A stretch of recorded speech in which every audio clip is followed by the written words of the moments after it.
Let's do a cheers to the Sobeys Safeway Liquor Beer podcast. We ride again. I love you guys. Careful, that cake's hot.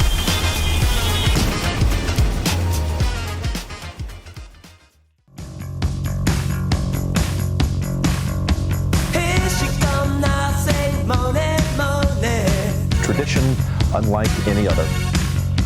Shoot 'em down, turn around, come on, moaning. What is this suppression we do?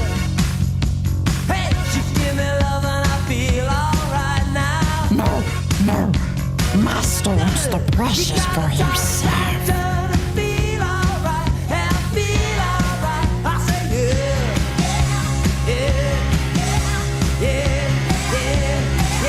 'Cause you make me feel Gay. And here he is, having the time of his life. Inconceivable.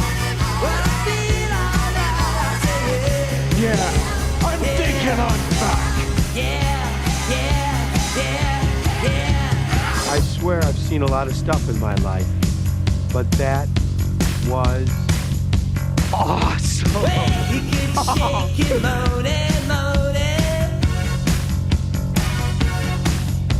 Shotgun dead and I'll come on moaning. Hey, 6 o'clockers, check and get crunched. Don't stop cooking as I feel alright now. Hey, 6 o'clockers, check and get crunched. Don't stop now, come on moaning, come on in. I say yeah. 'Cause you make me feel My name is Jeff. so good. When I feel I will continue to swear, Dustin. you're so fine, you're so fine. How do we?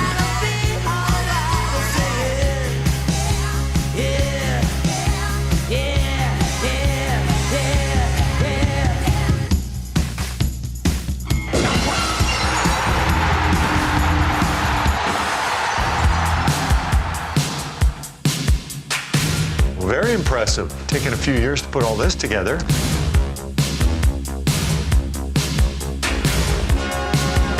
It's not a one-year quest because it's so hard to get your hands on.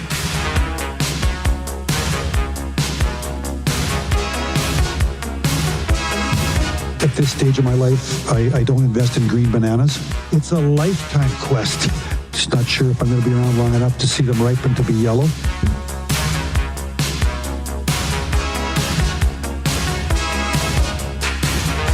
You can't party enough when you win that thing.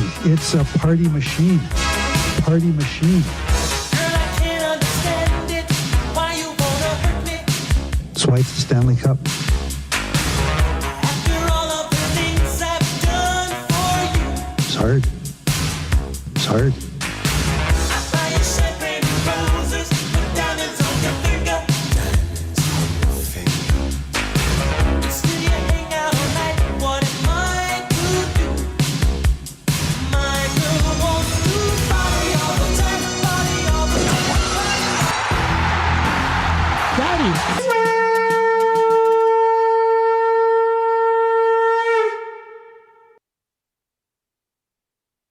What is playing? Not me. Brendan, do you have a computer up over there or something? Do you hear that still? Yes. Yeah, do you guys hear that still? It's like the Daddy Likes The remix show's still going playing. behind I feel like the- a YouTube feed is playing through here. Yeah, see, there's something going on. It's not me. It's not me. Brendan, you got it over? What has it? The YouTube up there has to be unmuted. It's gone now. Is it? It's gone now for me. And me. That was weird. Whoa. That was so weird. Whoa. Are we high on LSD? What did you put Is that what that is? Is this what LSD's like? Brendan. Colton Hoppy's Spiking like, our drinks. Was I having a stroke? Crazy times. Anyway, crazy times call for crazy measures. That's the thing. Wow, that was a weird start to the show.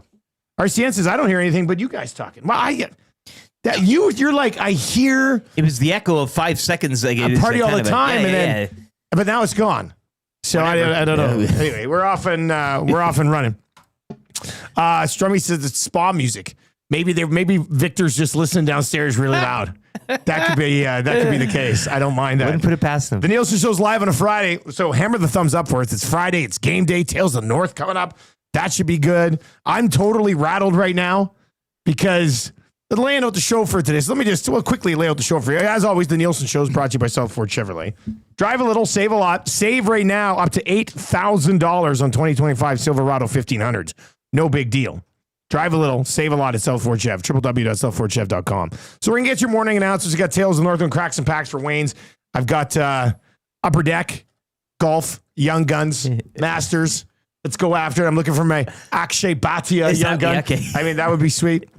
So we're going to do that coming up before 7 o'clock. Jamie McLennan, who usually joins us on Wednesdays, he was traveling on Wednesday. He's going to join us today. We'll build an EST parlay tonight for the Oilers game. There should be some points on the board here. I mean, Minnesota just hung 8 on the Sharks, so hopefully we can cash a ticket there tonight. The Fan Zone for fansfirst.ca, and then That's Good is going to be up at 7:45.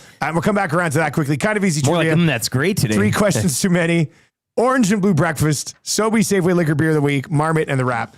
And yeah, that's great for sure because I got a box of 6 paninos and a bunch of donuts from Italian Center. Now the donut box still isn't full because I took it home last night and the Nielsen family had their way with it. A tester. But there's still a bunch of donuts in there. And then we got 6 paninos that we can dive into. With all of today. Zach's pop in there, I'm surprised you could fit it all in. Oh, well, we have to get to that in a second as well. What a foul, an office foul from Zach. Office foul. But I'm sitting there last night prepping for the show, and then after I finished prepping or something, I came up with an idea for That's Good today. And when I came up with it, I was like, I should probably write that down or put it back in the notes, but I'd already printed off the sheets, and I was like, you know what? I'll remember it. Yeah. And now I can't remember it, and it's driving me nuts. So if you'd like to spark my memory of what could have been so good yesterday around the world of sports, or technically maybe my life, I don't know. We already went around the horn.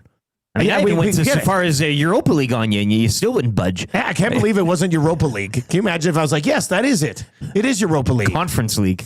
I cannot for the life of me remember what it was. It had nothing to do with the Oilers.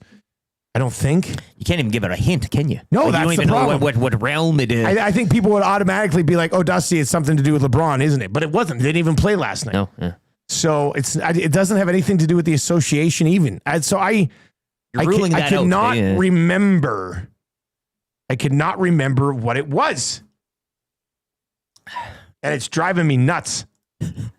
First you're hearing things, now your memory's going. Yeah. Quite the Friday for your faculties here. Damn it. Anyway, try to spark my memory or I don't know. I don't know. Cologne. No, it's not cologne. Is it something else funny like that though? What did I do yesterday? We were here, did the shows, went to Italian Center, hit up Wayne's. Gonna have a nice break on Sunday. New XPX products out, so we're gonna do that on Sunday. The Crack You Pack. went out to watch the Masters. I went to watch the Masters with my buddy Mikey at the brew house. Put in a good 2.5 hour shift there. It was good. Watch Rory fall apart late. Hey, better to fall apart early. Yeah, late-ish, early-ish. Yeah, Early in the tournament, late in the day. Then I went home, played some hockey with Marsh, threw some baseballs around for a bit. Yeah, I cannot remember for the life of me what this good was. And it's really starting to piss me off. But whatever. Anyway, 780-218-9999. That'll get you into the Paris Jewelers inbox. They're great. 22 stores across 4 provinces. ParisJewelers.com, West Edmonton Mall, Kingsway, Londonderry, Sherwood Park Mall, St. Albert Center. So you can text us at 780-218-9999. One of your text messages will win A&W text of the day. A&W, the Team Burger. What a great week for food here at the office. We had the Team Burger drop-off. We had those cookies that were dropped off earlier in the week. Twitter Mary yesterday dropping off a cheesecake buffet. Wow. Which was unbelievable. And now today we've got Italian Center subs, paninos, and then the donuts as well. And a beer of the week. This is a glorious week for food here. And it's all very coincidental that Gager's off. Who Gager usually likes to provide a bit of food for us. So a cleaner kitchen as well throughout the week. Yeah. Rip City Step text in and says, Jonas Valanciunas is heading to his 6th straight play-in tournament. Leading back to its inception in 2020, he also has the most points and rebounds in play-in history. That must have been it. That wasn't it, but I'm going to conch Jonas Valanciunas.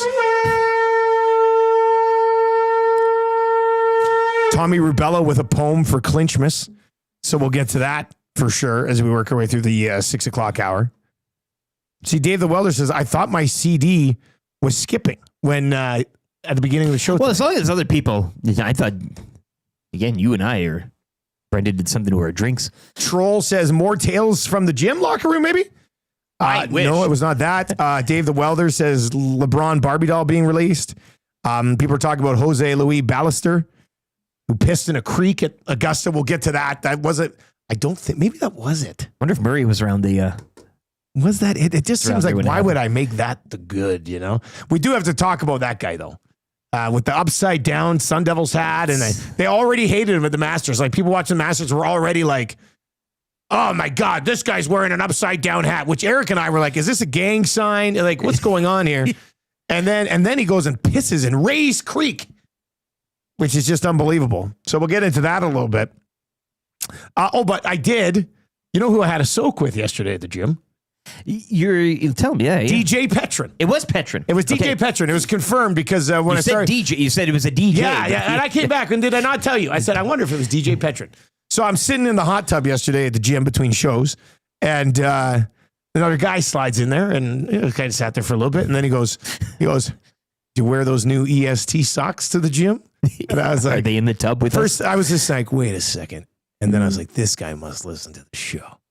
I thought he was just creeping out my socks in the change room. So then I chatted with him for a bit, and then before I left, I was like, hey, what's your name? He goes, DJ.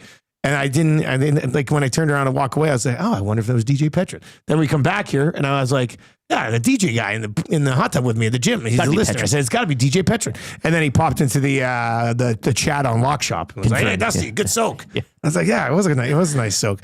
So anyway, if you'd like to get into the hot tub with me, it's usually around 10:20ish. Screw coming LA by here Fitness. for prizing. I think you take the Mr. Mike's GCs, you go there, people meet you in the tub. Here you go. That's my new mob boss place. Yeah. Right? I'm just going to sit at the Italian Center shop for a bit to do business, but now I'm just going to do it in the hot tub. Yeah. Light up a cigar. Hey, I'm going to send you an invite for the meeting, okay? Sure. And then they get the invite, and it's in the hot tub at LA Fitness on the West End at 10:30. That's where I get business done. Swim cap on. This is also not the good. Anyway, I'm sure you know what'll happen. It'll hit me tomorrow afternoon. I'll be like, that was the good. What a funny twist. The ODR. No, it's not the ODR. The ODR is melting nicely now, though. Okay. Which is wait a second. You didn't. Oh no, I put down backup. That's good, Justin Rose. I like how it takes 5 seconds. Yeah, to I know. distinguish My your writing sucks Maybe too. this is the idea. No, Nobody will ever know what the idea is. I'll tell you what's not good, and this is blasphemous. This could probably be. I'm not going to say suspension without pay, but maybe a suspension with pay if we didn't need him. So Zacticum. So today we're sitting here this morning. Yeah. And the beer always for beer of the week. It's a virtual beer of the week today, so they're not coming in. So in a virtual beer of the week. The brewery will send the beer over at some point throughout the week. And so then in the morning here on Friday, we try to find it because there's a lot of beer here. We try to find it and then put it in the fridge to make sure it's good to go. So Eric goes over there today. And what do you yell to me? I'm sitting over here prepping, trying to remember what my that's good was. Oh. And what do you say to me? In the beer fridge, it's occupied by various cans of pop. Unacceptable. Unacceptable. Especially given the fact that we have a much larger food a pop fridge. General that's a pop fridge. A pop fridge with lots of space. So I take the beer, I go over to the pop fridge, and guess what I find in the pop fridge? More pop. More pop. He's got pop everywhere. You know what? And the thing is, now I'm a little concerned about his pop intake. That's too much soda. You know what? I'm printing off for old Zacticum. I'm printing off a thing right now. A tracker. No, I'm going to print off a sign and put it on that fridge that says no pop. Pop free zone, yeah. Yeah, that's what I'm going to do. I'm going to make it right now because it's unacceptable. Have you ever heard of such a thing? Somebody putting, Brendan, have you ever seen anybody put cans of soda in a beer fridge? No, it's a tough morning here in this is. Yes. Yeah. Yeah, I thought I was coming in to have a good time, and then that just ruined it. I thought Zacticum had, a head on his shoulders. No. But this is pretty concerning. Colton in the Nasty Chat has a bit of a Zach. Okay. Went to Nate with Zach. I was a semester ahead of him. This sounds exactly like something he would do. Occupying an adult beverage fridge with common mixer. Yeah, it's not happening. So Timothy says grotesque. It is. Yeah, that's a good word. So how should I punish Zach? And I'm going to sign this I'm going to put up this big no pop sign. Because even Reed likes to splash a pop. For special occasions. For you bring meetings in the only. 2 liter, I get it. And Zach drinks a lot of pop. He's got cans in here. You don't need that many cans. Bring in 1 a day for your lunch.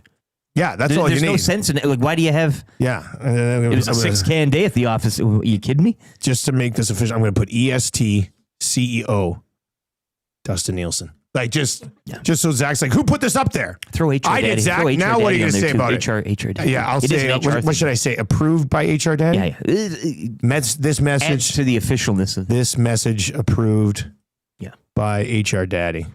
So we'll take this, we'll print it off, and then we'll put it on the fridge, and then that's official. There's no more pop going in our beer fridge. Shouldn't have to be doing this.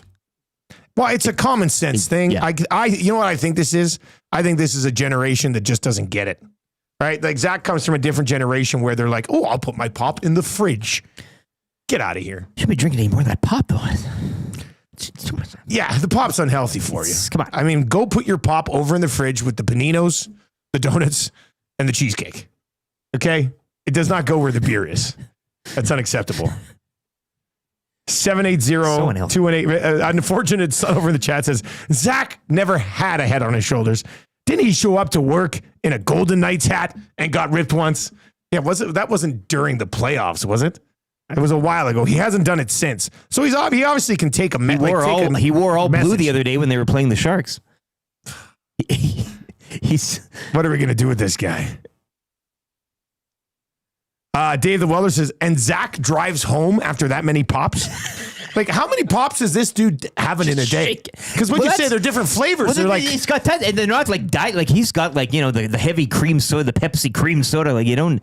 Yeah, he's smoking unfiltereds here. Like bring one in with your lunch. That should suffice. That should get you through the day. Brandon Manning says egregious violation, 10-minute misconduct at least. I get frustrated when people put like sours in the beer fridge. I'm like, this is a sour. I get it. There has to be some sort of alcohol content in there, with the exception of, I guess, non-alcoholic I'll even beer.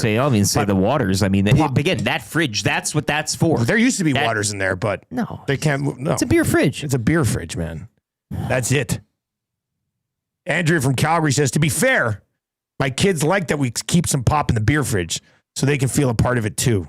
Yeah, but that's a different dynamic. But we're always family. pleasing our kids now, you know? Like Zach's not a child. No, I mean, he's our child, but he's the youngest one here, but he needs to learn a lesson. So that fridge.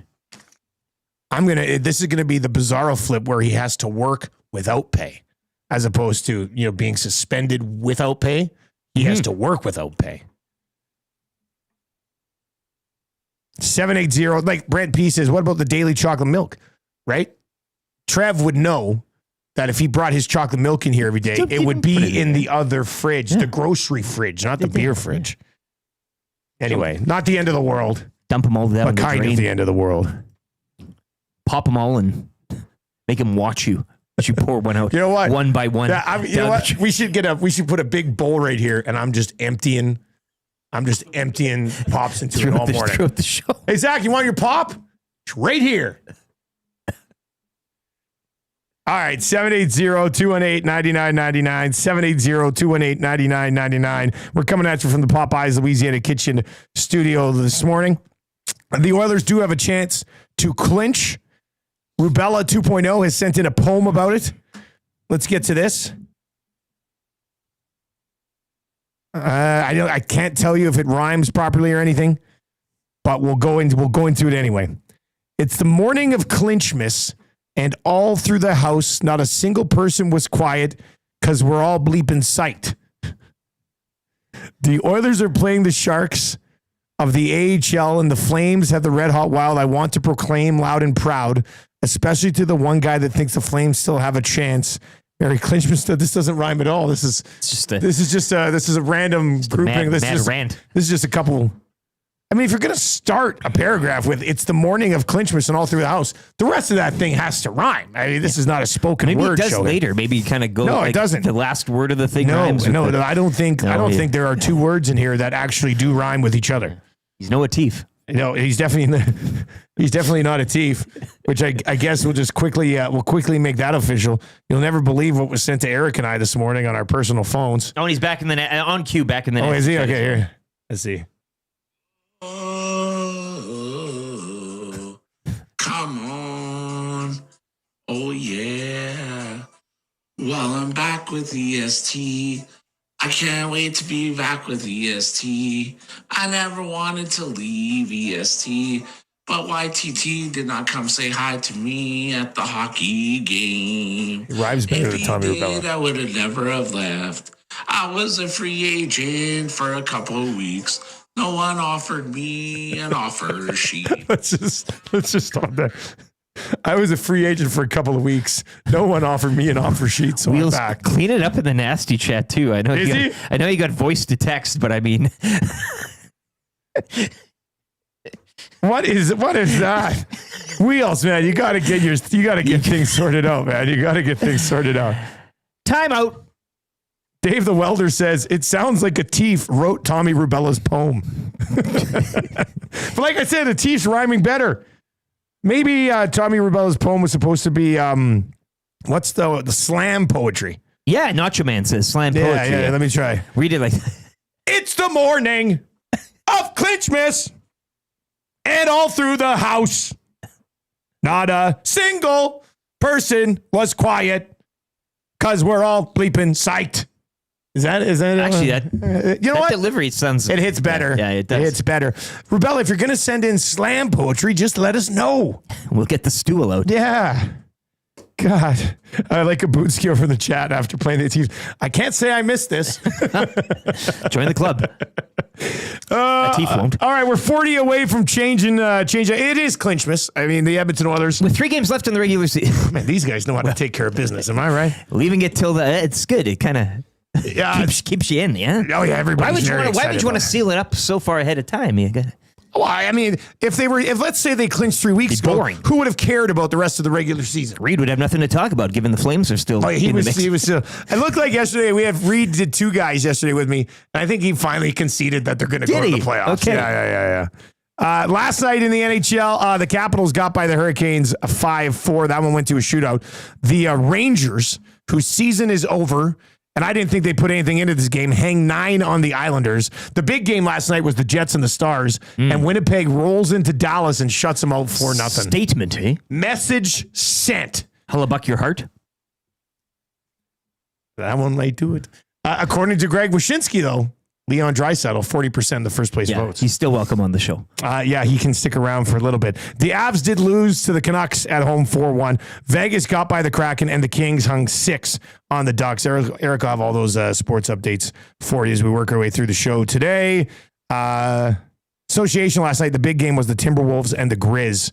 And the Timberwolves beat the Grizzlies, which actually helped move the Warriors up a spot in the playoff picture. So if the playoffs started today in the NBA, the Lakers would play the Warriors in the first round. The Nuggets would get the Clippers, and the Grizzlies and T-Wolves would have to go to the play-in. But each of these teams have like 2 games left, so still low to be, and they're all like tied. So it's pretty T-Wolves, much, Grizzlies, Warriors all tied. Then you got the Clippers and Nuggets tied. Yeah, they're a game ahead. Lakers, Rockets. The Lakers have clinched a spot already, and they need one more win to clinch 3rd, and they still play Portland. So the Lakers will be 3rd, I think, and then we'll see what happens with the Nuggets and the Clippers and the Warriors. That's really intriguing. Clippers have won 6 in a row. They're the hottest right now of the bunch.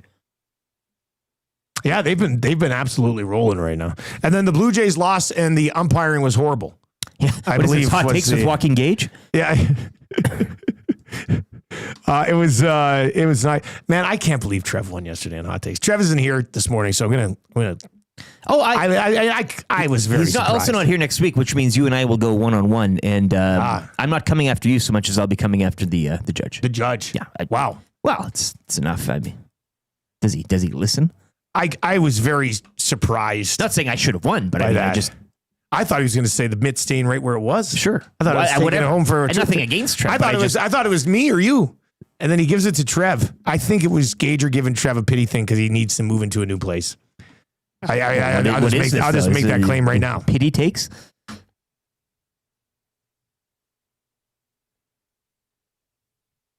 All right, 780 218-9999.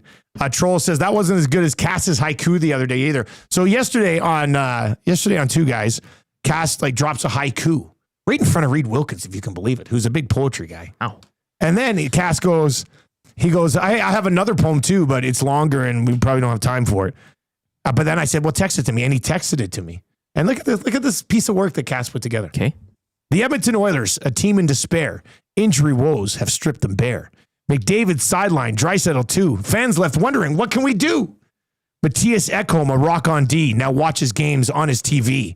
And Stuart Skinner, the debate. A goalie some fans just love to hate. He lets in softies, they loudly cry. Our playoff hopes are doomed to die. But Skinner stands through battered and bruised, a target of ire unfairly accused. A roster's thin, the pressure's high, yet hope still flickers, it won't say goodbye. For a hockey's game of grit and heart, and even chaos, there's a chance to restart. So Oilers fans, through times are tough. Your team's been through worse. They're built to be rough. Hold on to hope. Let the season unfold. For even in darkness, there's glory untold. That's emotional. Now, I know. I need that music, the Braveheart music. Isn't there a good Braveheart music? Knobloch should read that in the room prior to Clinchmas. Now, at the end of it, Matt did say, by Matt Cassian plus AI. Okay, well... And I saw this. I'm reading the poem last night. I was like, damn, Cass, this is really good. You should have sent this earlier. And then I see at the end by Matt and AI. And I was like, rub it from the show. Yeah. So Cass is using AI to create Oilers poems and then sending... Cass might as well walk into this office and put a 6-pack of pop in the beer fridge. That's ridiculous. Thunder Dan says we should Chinese water torture him with his own pop. Just is that dripping Pepsi just cream sodas right I was gonna say we pop board him with you put the washcloth over his face and we're just like, take this pop, Zach. Take him down to Victor's. Unbelievable, this guy. What I really want to do is take him out of any fridge and just make sure they're warm. That'll send the message. Actually, that's it. And Trev will come in and drink it when he gets up in the morning. If we do that now, by the time he gets in, I can't do message sent. But I mean, what are we doing? Anyway, the pop sign is official. We'll get that put up on the fridge here right away. All right, we've got Tales of the North coming up to set up the Oilers and the Sharks. We're going to crack some packs for Wayne Sports Cards. And we do have to come back around to this, this amateur. He's an amateur who pissed in a creek at Augusta. Do you think this guy's like, I'm never going to be back? I want to be known as the guy who pissed in a creek at Augusta. Social media. Or is it a generation that just has no respect for the glorious grounds of Augusta that have not had a great legacy or history? But still, I mean, fix that cap. To piss in it and have an upside down hat? My goodness. That guy, I probably got taken out, but what's the cabin there? What do they call it? They got taken out behind the cabin and had the hell beat out of him last night. Murray gave him a spanking. VJ sing VJ takes off his green jacket. Oh, the green jackets. They're waiting out back. Tiger on one leg's waiting out back with his green jacket, and he's holding up is full of golf balls. And they're just beating the hell out of this kid for pissing in Ray's Creek. But the weird thing is that as he's down on the ground, they can properly read his hat because it was upside down in the first place. Which I don't understand the upside down hat. We got to talk to Tommy about it. Cool guy. Tommy would wear an upside down hat, I think. Anyway, Tales of the North on the way. More on the creek pisser, and then we'll crack some packs for Wayne Sports Cards cabin, as well. What's the cabin? It's not Butler's. Bootski says Butler's cabin. I don't know. It's not Butler's cabin. I love the whole idea of them taking behind the cabin. Bootski, it's not actually called Butler's cabin, is it? I thought it was called something else. That's where all the marshals go to punish the bad boys. Library Pat says Butler cabin. I thought it was called Butler. What? It's a weird thing to say at Augusta. My God. Take him to Butler's. All right, let's get to a sports update. On the other side here, we're going to do Tales of the North and more of your reaction to old pissy pants. That's coming up here in the 6 o'clock hour on the Nielsen Show.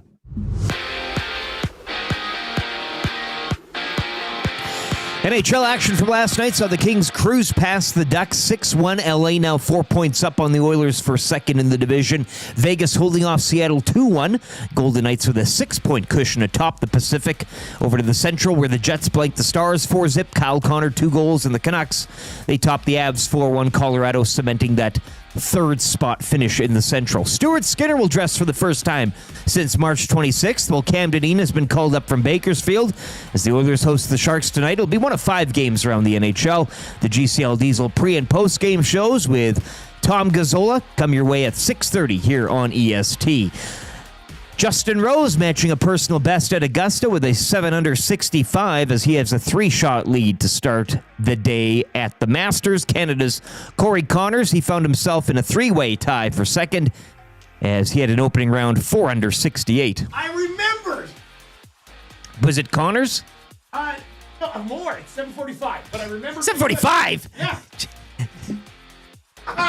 Second round action will get underway later this morning. The Jays failing to complete the sweep of the Red Sox. They lose 4-3 from Fenway in extras. Jays are in Baltimore to kick off a 3-game series tonight. First pitch 5:05.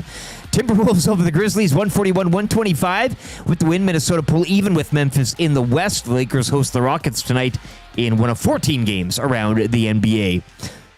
Up next, we'll get you set for Oilers and Sharks with the Tales of the North as Hour 1 of the Nielsen Show continues here on Edmonton Sports Talk.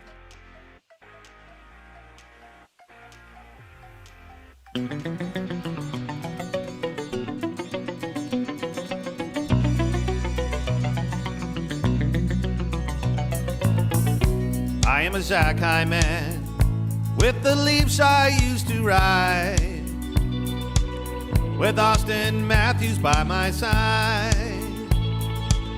I scored a couple and I had a little fun. Signed with the Oilers in July of 21. The Leafs let me walk because they thought I had no soul.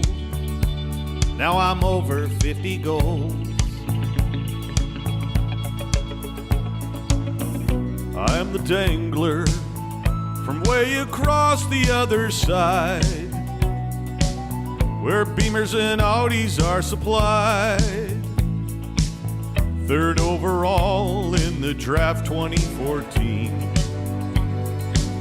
Got a one-timer like the game has never seen. Bottom of the circle is the place where I get set. It's going in the net. I'm Nugent Hopkins. I was born in 93. All the way from Burnaby. Played some junior for Red Deer and had a ball. Signed with the Oilers when I went first overall. My two-way game, they said, is totally complete. The best in the league. The best in the league. The league. The league. The league.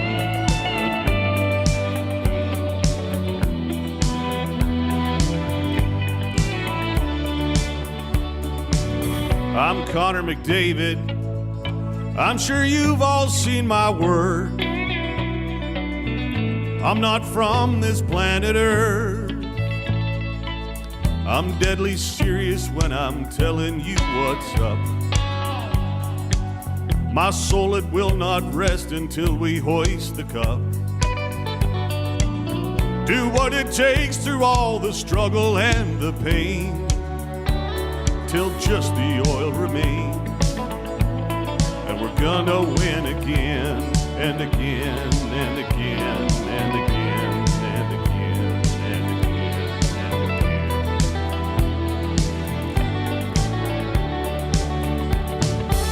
Had to do it on Clinchmas, didn't we? Had to have it on Clinchmas. When does Dallas from Nelson come out of the woodwork again? Hey, I mean, is there a Clinch song coming here next week maybe from Dallas? What's going on? Guys churning out content like crazy last spring. Once the Oilers clinch, he will emerge from his Dairy Queen. can get back That's in the lab. it's a groundhog thing, yeah. Glue guy. Yeah, he's getting these. I think cables. this is done on purpose. Now. He does this on purpose. Now. He must. I mean, coordinated. nobody's dumb enough to do it all the time. Jeez Louise. All right, let's check it out. Our no pop sign's ready. Well, look at this. No pop. That's going to go on the fridge. And it says right here, EST CEO Dustin Nielsen. This is the first one I did. It was it was too small. You couldn't really see it. And we scrubbed the HR And Daddy I took out part. the HR Daddy part because I don't need him thinking he's got more power than he does. So no pop. That'll be going on the beer fridge because it's for beer. All right, 780-218-9999, 780-218-9999. We will continue to, lots of good text messages rolling in on, what's the guy's name? What's the pisser's name? Jose Luis Ballister. Ballister, yeah. Yeah. We'll get to more text messages on this guy. Lots of good reaction there. But we do have the Oilers and Sharks in action tonight. So let's get into a little Tales of the North. I kind of worked hard on this. Well, I'm not going to say I worked hard on it, but I like the way it came together. Be paying attention. Be paying attention today, yeah. All right, so let's see here. Tales of the North, Oilers and Sharks. Good to go? Yes. Who owns the North? Who owns the North? Show me!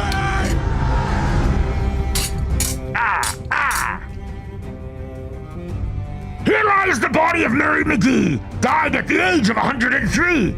For 15 years, she kept her virginity. Not a bad record for this vicinity. Tonight in the North, the frozen waters of Rogers Place will become infested with sharks. Wee little sharks. Sharks with no brawn. Sharks with no bite. Lord Knobloch will look to lead his troops to victory from the jaws of defeat. And he'll have a star leading the way. As McDavid the Mighty has emerged from the deep blue sea of despair. It's not Snowflake, the visitors will cry as they get ripped to shreds up and down the ice. We need a bigger boat, they will exclaim, as little Mackerel Celebrini realizes that he's just a little fish in a big pond.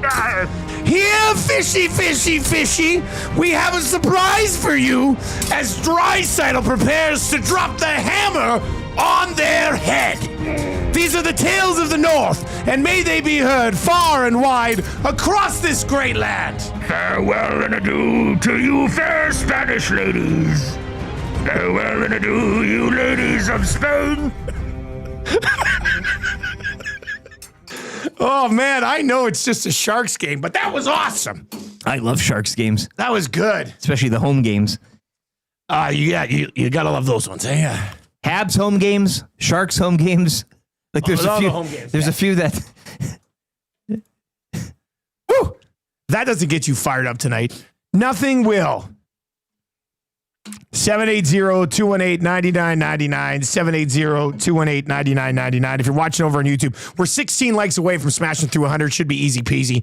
So give us that thumbs up. It actually helps push our show out, even live. It'll push our live show out a little bit more if the likes are up there. So hammer the thumbs up for us. That would be good. So I tried to do a bunch of, I don't know if you caught on, but I had the shark references in here, shark movie references. Oh yeah. So I had Jaws, the Meg. Mega Star. I never saw the Meg. Deep Blue Sea. Deep Blue Sea. What a film. I love Deep Blue Sea. Of course. LL Cool J. That stupid Rappaport guy. I love Deep Blue Sea. Overall, I like the concept of the movie. It's Not Snowflake was a play on when Ace Ventura was stuck in the water with the shark, and he's like, it's not Snowflake. They need a bigger boat. That's from a shark movie too, I believe. Just kidding, I know. And then I turned Macklin's name into Mackerel just because that's a fish. And dropped the hammer on their head. So it was all about the shark references last night. Well, it's writes itself, eh? So hopefully you really like that today. We'll see. They better clinch or else we wasted a good one. Oh. Not really. How could you not after something like this? They don't get the job done. Brandon on Manning's in. It says Mackerel Celebrini. That was very good. Thanks, man. Thanks. This text is in, no name on it. It says, I sense from my crowd and observe that in general, the fans do not expect a long run this year. What say you? We'll get to it later. Let's let them clinch, and then we'll have a bunch of time to talk about how disappointing people expect them to be in the playoffs. Odd text at this time on a Friday. Man, we're trying to have some fun here. We made a no pop sign for the beer fridge. I mean, I don't know if we really want to talk about like, hey, they're going to clinch tonight, but they're dead in the first round. Like, I don't want that vibe on the show today. See where it goes. Yeah, I don't want that vibe on the show today. So let's try to keep her positive for a day, hey? Robert's son is in and says, do you guys have a playoff song ready yet? I do not have a playoff song ready yet. It's one of my priorities this weekend to write a playoff song. I'm still trying to figure out which like 80s, 90s, 2000s rock song I want to parody. Hell. But I got to get it going. Don't.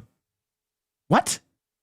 They haven't won a cup yet with a playoff. So they think there's some sort of curse that you've. There's no curse.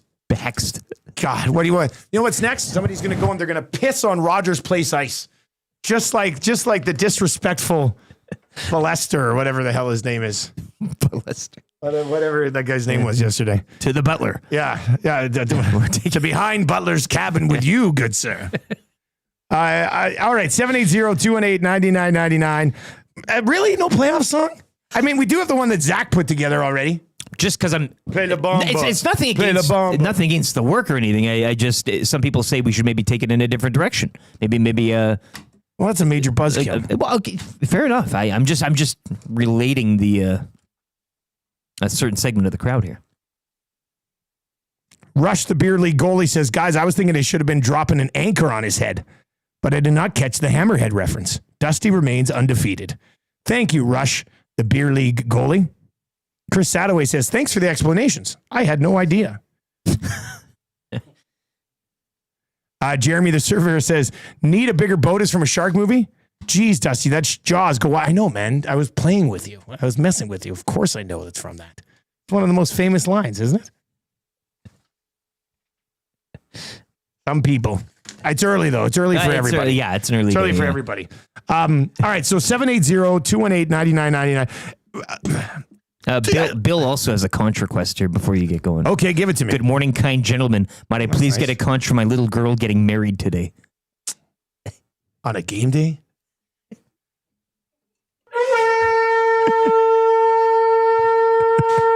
Did you not see the Sharks were in town? Bill, I don't ever want to be that guy who's like seen my daughter get married. I can't do it. There's this one Post Malone song that is on his new country album that I listened to, and I cried the entire song. Any dad who has a daughter, if you listen to that one Post Malone song, you will cry. Maybe that could be the playoff anthem. No, it won't. Cry every morning. Oh, man, I was thinking about playoff anthem last night, but I forgot it. More at 7:40. Yeah, it was going to be really good. Hey, at least I remembered what my good is. Hold it. Write it down. Hold the memory. Yeah, I did. I wrote it down, but I can't read it. I don't know what it was there. Okay, so do you think this Jose Luis Ballester, like, should they punish this guy? Like, what happens here? He said he had to take a leak yesterday at the Masters. Wasn't sure where the closest washroom was. But they were close after all. I know it was is he playing dumb? You know what? I think he is. I think he's just a little prick. To get he wouldn't have got the attention he had from his round. Nobody would have cared. It was 4 over. I mean, nobody would have cared about this guy ever. I don't think we would have ever mentioned his name again.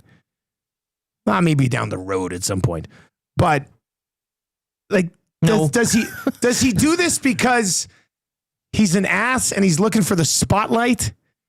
Or does he do it because he's like a bimbo? Like, he doesn't understand that you don't piss in a creek at Augusta. I don't even think I'd piss in a creek at a regular golf course. I go piss on a tree sometimes or by a fence. Yeah. Trees usually. But like in the creek. And a gallery caught him, hey? Like he was getting... Well, yeah, he thought he was like, but like when he finished, they clapped for him. He knew. So like if they're clapping for him, like, is it really that? Like, is this the changing of the guard at Augusta, where before you know it, you're going to see Bryson DeChambeau taking a dump on the 9th green? Women. No, that'll never happen. Jeez Louise, Eric. No, but you know what?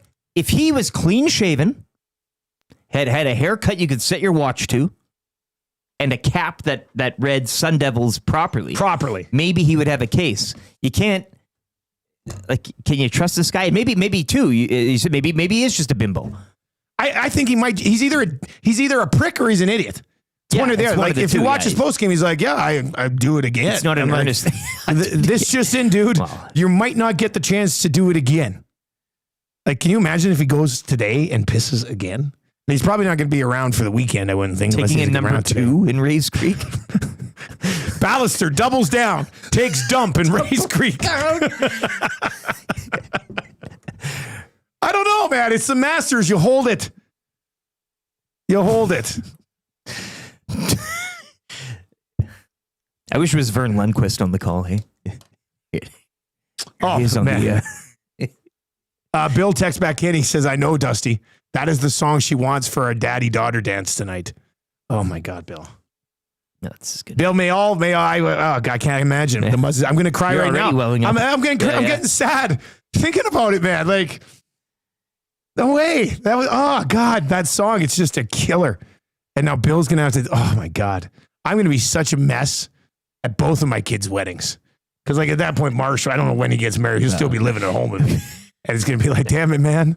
Can I come with? Like, let me live with you now. Like, and then, oh man, poor Bill. No, Bill, enjoy it. It's going to be a very special moment, but I can't believe I would be a mess. I'll be a mess. I cry like twice a week just for random reasons. I can't believe that Bill's going to have to sit there and listen to that Post Malone song while dancing with his wife or with his daughter. And Timber Woodsman says the guy was laughing in the interview. He's classless. Yeah. It is funny when you go online and people are already all over him for the hat.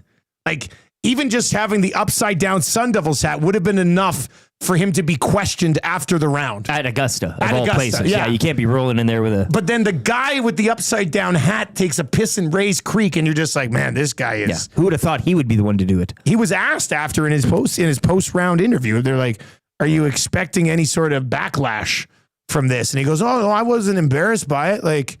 I'm okay with it. I was just like, this guy, how this guy, well, I guess that's why I went to Arizona State.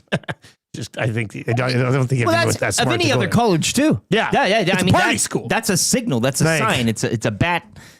Yeah. He's going to be a legend at ASU forever.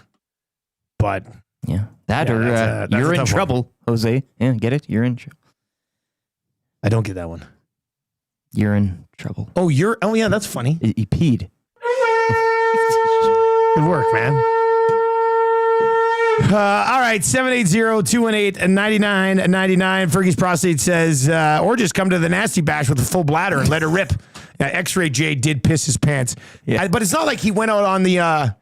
It's not like he went out on like the patio there. Yeah. And we're like, hey, look at X-Ray J. He's pissing on the patio. Like if he would have went there and pissed on the rugby field, I'm sure Fergie's Prostate would have a bit Fergie wouldn't be said all about being all about jokes right now. Take him up behind the shed. Yeah. X-Ray J just happened to be standing around and accidentally piss his pants. I mean, that's going to happen. This guy whipped his ween out, pissed into Rays Creek. Like, what are we doing here?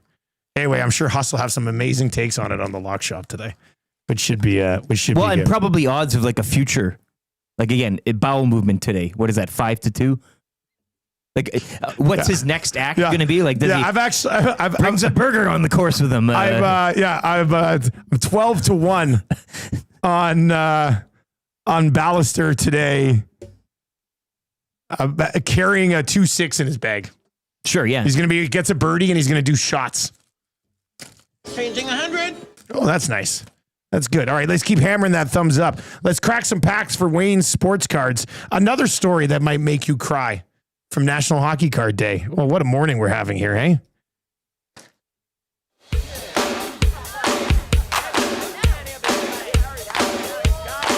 If you see a card store on the side of the road, you think, gotta tweet it to the Crack pack, yeah. I'm tracking down all the young guns today. Looking for the young guns today.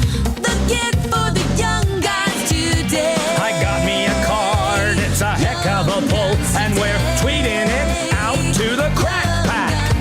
I got me a canvas, it's worth about 20, so hurry up and sell it to get more money. The crack pack is a little old gang where we can crack together. Crack pack, baby. A crack pack, baby. Crack pack, baby. Crack pack. Strummy over in the chat says, security at Jose standing next to the creek. Skin that smoke wagon and see what happens. I also love, and I think we mentioned a little bit earlier, but Abuski said, I cannot wait to see McCourt's reaction to this. Well, that's the whole thing. Can you imagine if Murray was one of the people in the thing? Murray would have been like, this is he would have passed out. Murray McCourt would have passed out if he watched this guy piss in Murray's Creek. That's too funny. Triple P texted. Did you see this text from Triple P today? My God, man. I'm hoping this is when he was a child. Triple P texts in today and says, me and my buddies used to take dumps in the creek behind my house and then chase it down as it floated away, trying to throw rocks at it. This is the same dude who put on those layers of tighty whities and pissed himself. That's not him. It is him. Oh, that is him. No, Oh, that is him. God. Yeah, the legend. Of course. Yeah. Of course it's that guy. My God, Triple Trying P. to throw rocks at it. We I like got to that. introduce you to William Furnace, man. You guys would be great. You two, Trev's on vacation, by the way, for the next little while. Or mandatory Matty Owanek staycation. All right. So this is Upper Deck Golf. You can get this stuff at Wayne's. SPX was just released on Wednesday. Going to be doing a half case, like 10 box break on Sunday. So make plans to join me for that over in the Crack Pack. But there are young guns in this Upper Deck Golf. I'll tell you, I will piss my pants if we pull a Jose Luis Ballester today. I don't even know. I don't know if he's in this. Wow. Like he's an amateur. Like an amateur should hold it in or piss himself. I could see Lefty coming back from Live and being like, I'm the all-time earnings leader here. I'm going to go take a piss in the creek. Wear a diaper like the Formula One guys do. Yeah. Right? Oh, card cam. Brendan, can you send me the link for today's show? I'm going to, I'll connect on my phone and we can have a little card cam action here today. This tripod. Can you get those Oh, there we go. Got it. All right, we'll set this up. And then another trip in Wywanek's office afterwards, perhaps. And then we'll go steal something from Maddie's office in just a few moments. So yeah, we'll get the card cam going. But this is just a little blaster box, and you get 6 packs in the blaster box, and there's 8 cards per pack. And the blaster box, I think, was only like $20. I think they're on special right now for like $19.99. Nice. So that's cracking some of these during Sunday, watching the Masters. Oh man, it's that's a great idea. Which email did you send it to, Brennan? You sent it. Okay, I'm just Hotmail. Did you send it to the media one? Oh yeah, there we go. Got it. Okay, beauty. Let's set up this card cam and then we'll get rolling on the cards.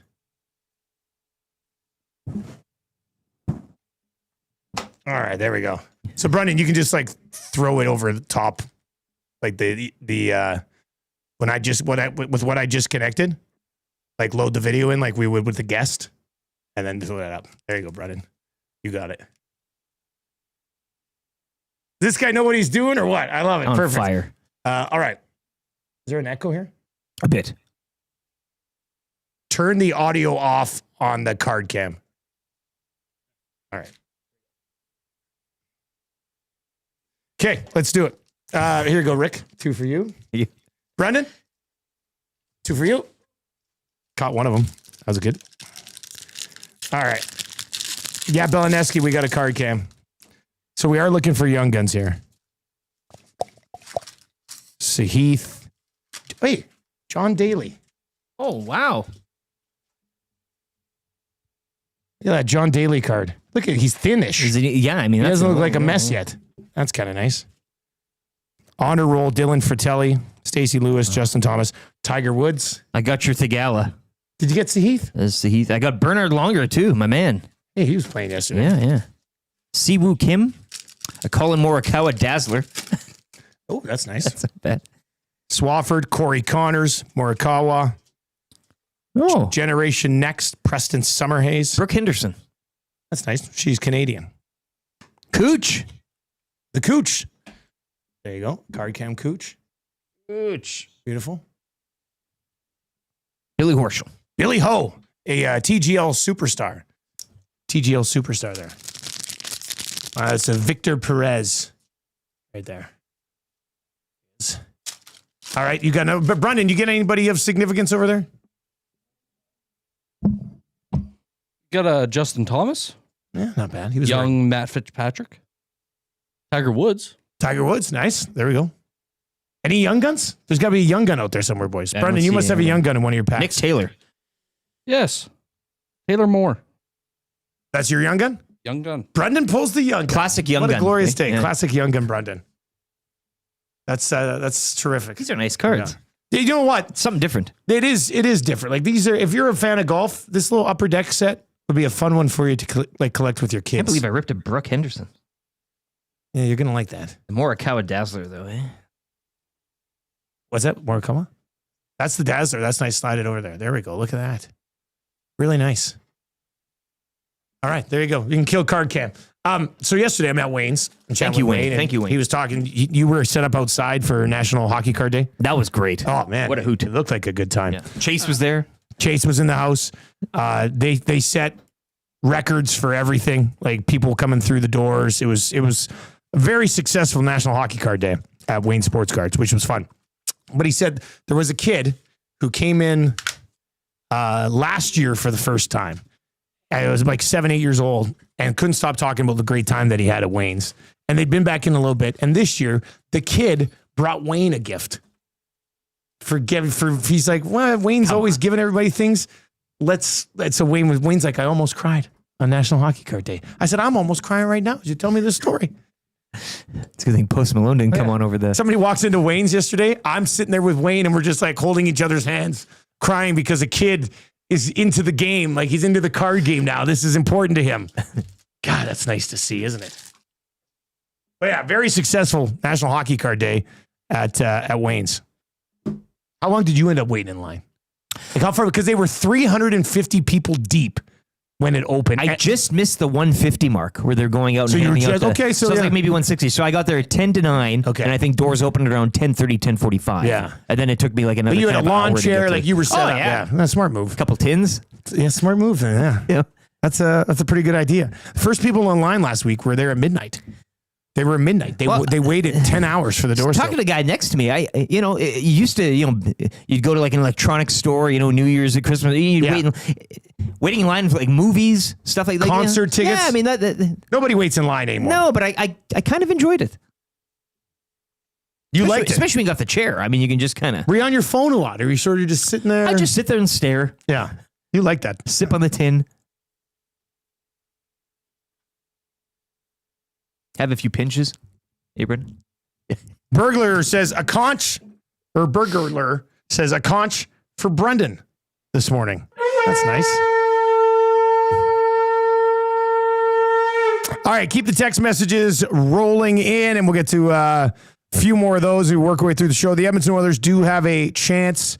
Man, Noodles has got to have a take on this guy pissing in the creek at Augusta. Oh, he'll have a take. Yeah. So we'll get to that. Jamie McLennan's going to join us for Pro Am Sports coming up here in less than 5 minutes. The Oilers look to clinch tonight against the San Jose Sharks and finally head back to the postseason.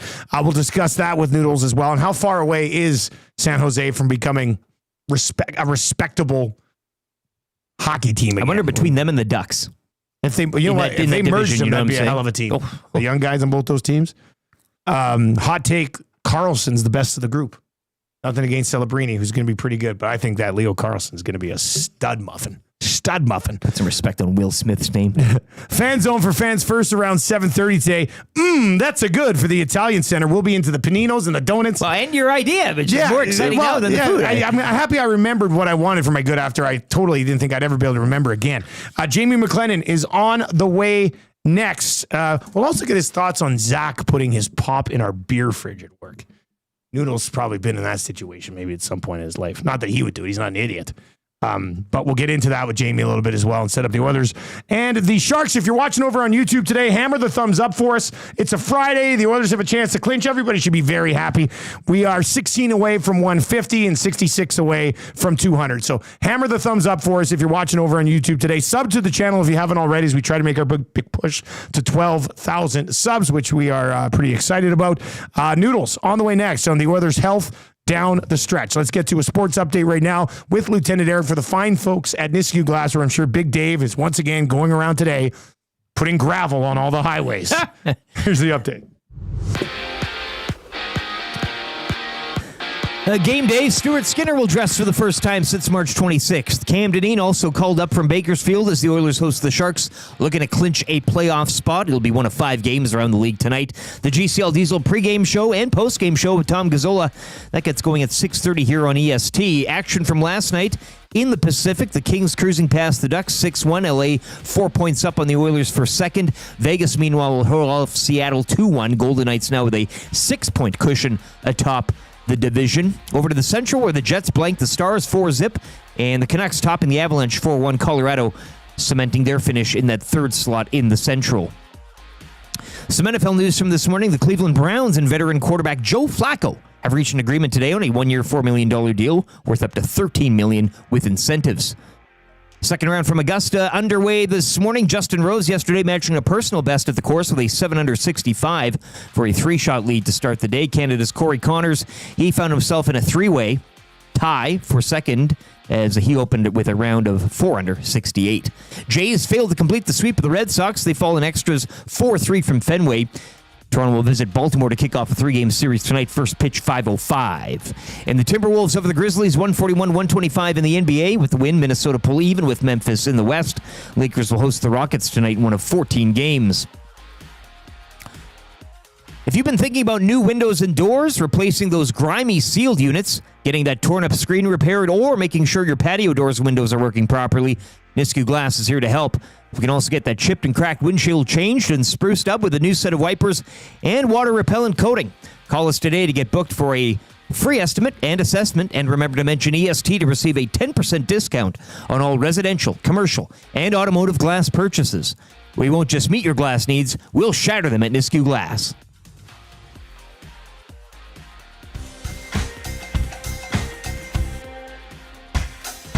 What say you? Hey, nasty crew. We got the Nielson Show flu, and there's nothing we can do about it. What say you? Hey, nasty crew. My wife thinks I got better things to do, but there's nothing I can do about it. We're tuning in on TuneIn, we're listening online. We catch up with the podcast when we fall behind. We're texting in the nasty chat, what's on our mind. 780-218-9999. No more interference from corporate interest. Just Tati and Eric and all of the bad cats like Brzezinski and Noodles. Captain can gauge it. Maybe it's Bubba to cool bed to make a little wager. We can't wait for the Monday Mandate. Sharky's always on time. Tommy's always late. Would you like a cup of tea? Forget about the old place. Hey, we were number 1 in the text race. We don't miss all the commercial breaks, but we sure miss Nickelback today. We wanna hear some hot takes and we wanna hear Renee. Why not hold the neck up when I wanna kiss away? Beat up the tire fire and remember that name. We love every goal song, but what about the games? Macramel, Rapaport, Dragger, Engineer. It ain't Christmas season, but they sound like reindeer. Button and my cousin and the tales of the North. All about him in person, does he go forth? What say you? AM Nasty Crew. We got the Nielson Show flu, and there's nothing we can do about it. And there's nothing we can do about it. And there's nothing we can do about it. Oh, there's nothing we can do about it except clinch tonight. The Edmonton Oilers against the San Jose Sharks. And we'll set that game up as we continue to work our way through the show this morning. The Nielsen Show today and every day brought to you by South Fort Chevrolet. Drive a little, save a lot at South Fort Chev. Up to $8,000 off 2025 Silverado 1500s right now. www.southfortchev. Text us anytime in the Paris Jewelers inbox and visit them online, parisjewelers.com. I think Glue Guy was texting me yesterday. He needed some jewelry fixed. So he's going to be heading in, and then you go in, and then he's like, "Oh, but I really like this," and yada yada yada. Yeah. Glue Guy's gonna have 3 new watches. He'll hook you. Probably be the case. Maybe an anklet. Oh, maybe. The inbox has been getting hammered worse than Rays Creek by piss yesterday, with reaction to this guy taking a leak in the creek at the Masters at Augusta. And that's. I mean, we've all been there and done that. It's the cap, I think that. Well, it's the upside down Sun Devils cap. Already had people pissed off. Yeah, right. No pun intended. We're going to get to a little bit of that. We've got Jamie McLennan, who usually joins us on Wednesdays. He's joining us on Friday today. Brought to you by Pro-Am Sports, your locally owned sports memorabilia and apparel specialist. Let Pro-Am help your team with your team fundraiser or a no-risk auction and raffle items. Visit them in-store for all the details. It's a very, very easy way to fundraise for your kids' teams. Simple as that. Located in Edmonton at the corner of St. Albert Trail and 120th Ave or online at proamsports.ca. All right, let's bring in Jamie McLennan today for Pro-Am Sports. Noodles, we got to start with the creek pisser. Can you believe an amateur walks over at Augusta and takes a leak in a creek?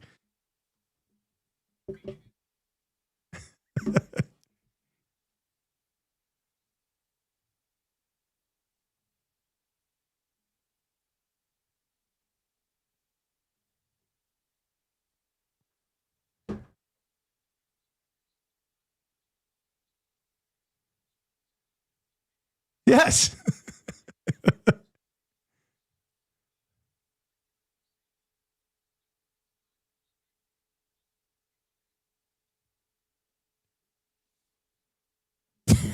No sound running.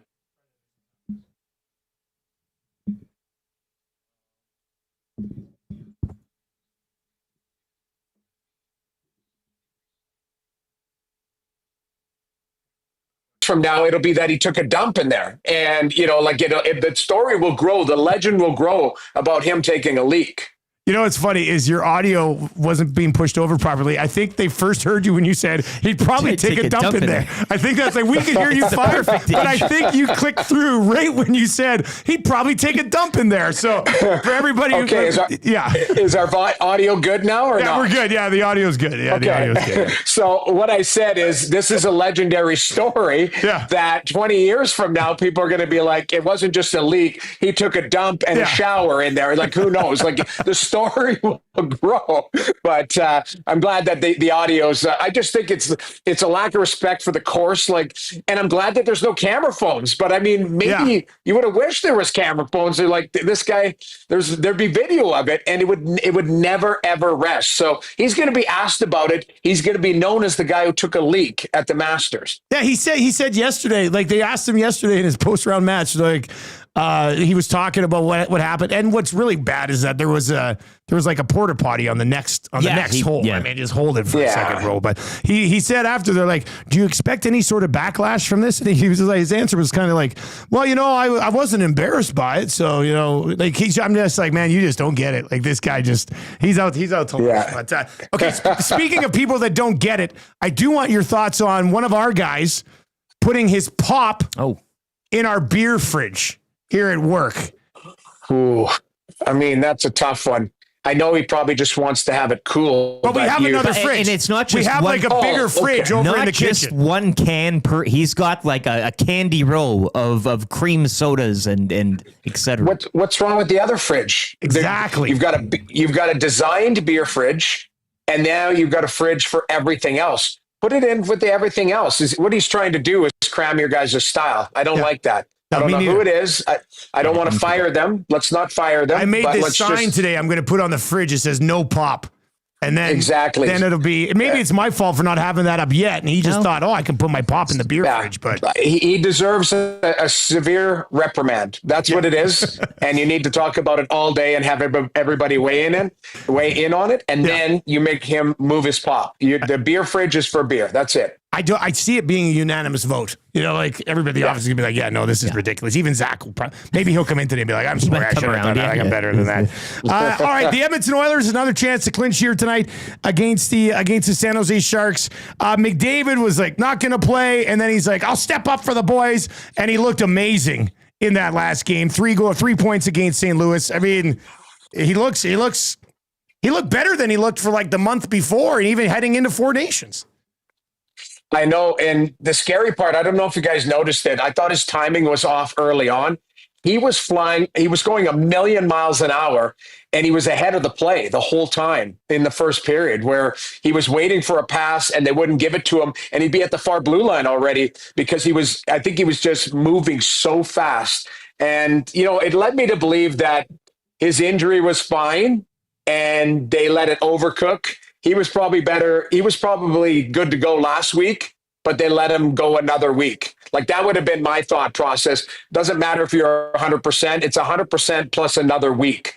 Because it was weird to see him, Knobloch that morning go, okay, these guys are, kind of day to day, might be a week. And then all of a sudden McDavid's flying around in warm up. So I think if anything, they're just being overly cautious with these players, which is fine. And I respect that. But I think it kind of rattled people going, okay, if they force this guy back too early and he does something, now it's going to be on the organization, but I would argue that they probably let it overcook a little bit, and then he was chomping at the bit to get in. And yeah, he was a difference maker.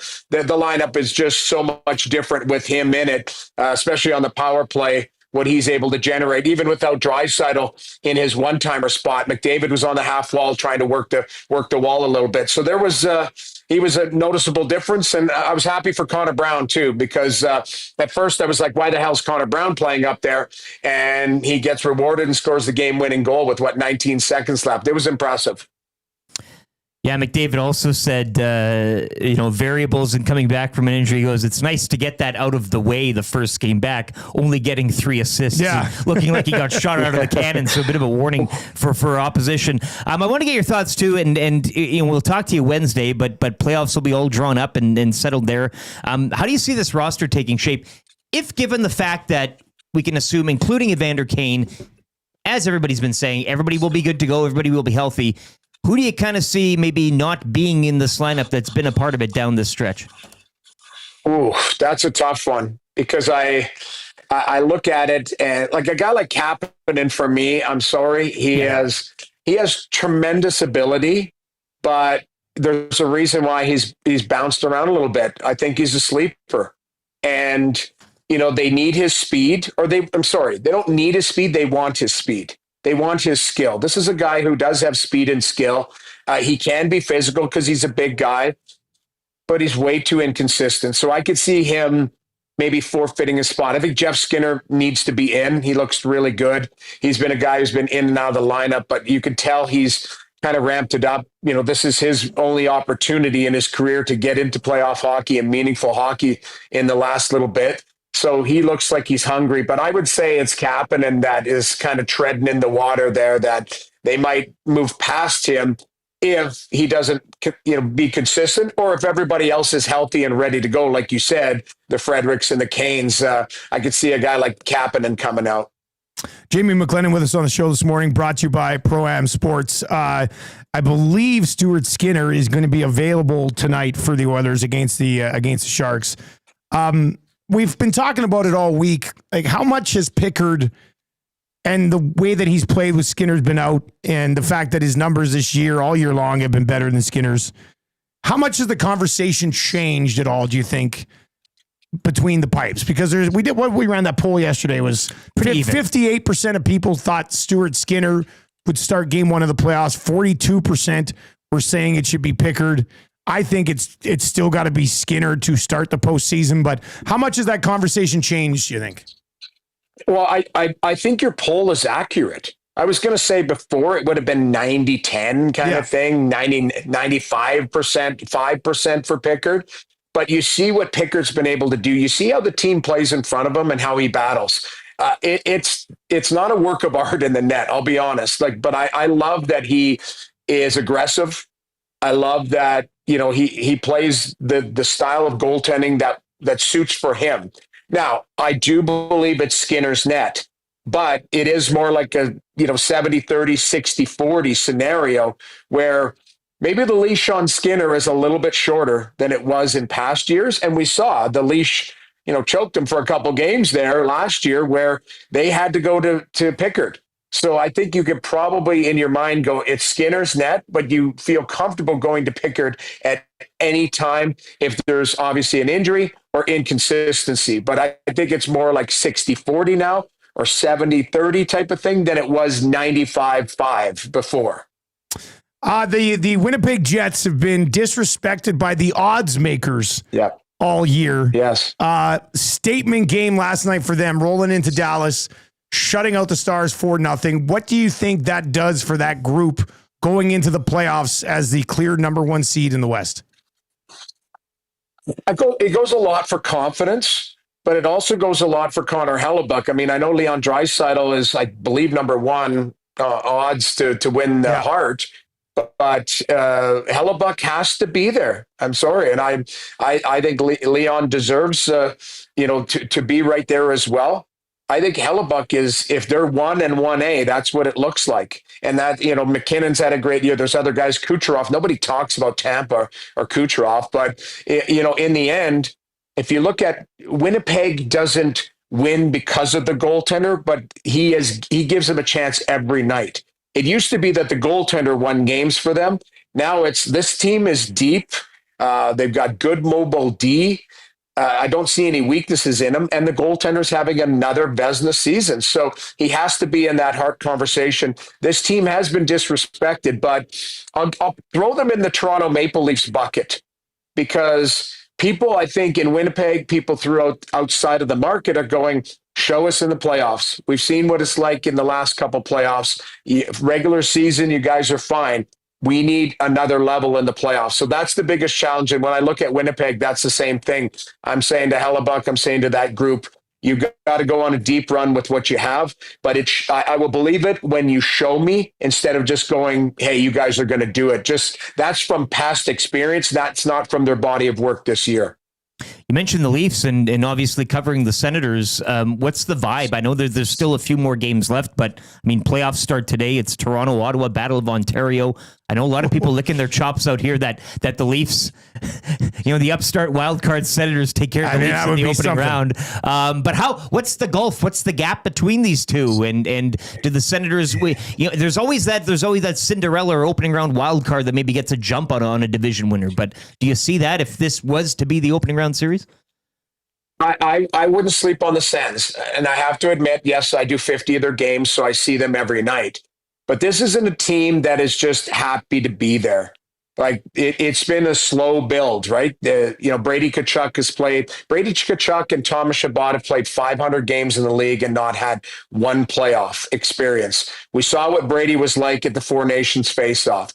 I think it taught him another level. Tim Stützle is for me, a superstar player. They go and get Dylan Cousins, who's a big physical body. I think under the radar was Fabian Zetterlund trade because he's a heavy body.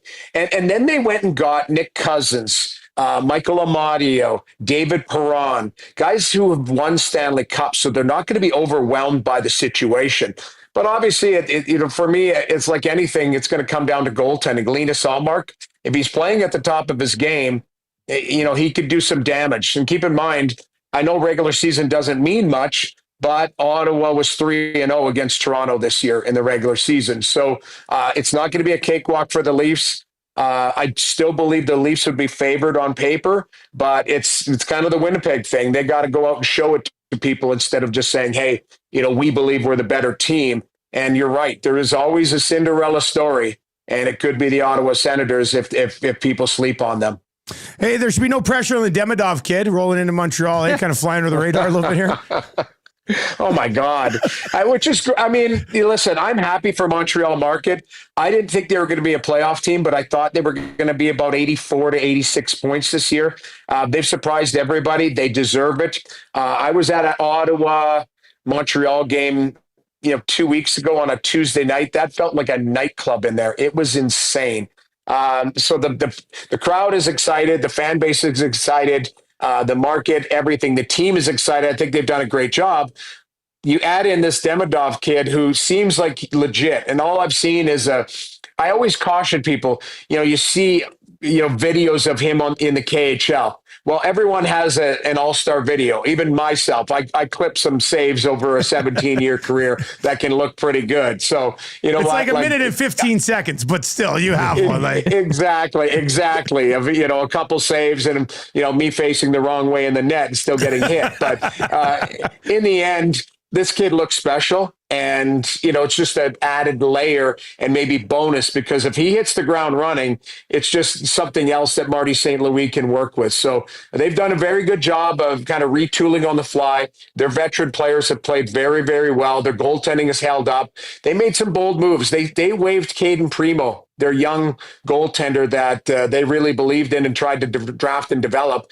And Dobra has done a really good job and stabilizing the net with Montembeault. So some gutsy moves. And I don't think anybody saw Lane Hudson being this good this early. So that's the other thing. That's an impressive defenseman there who, is just going to get better with experience.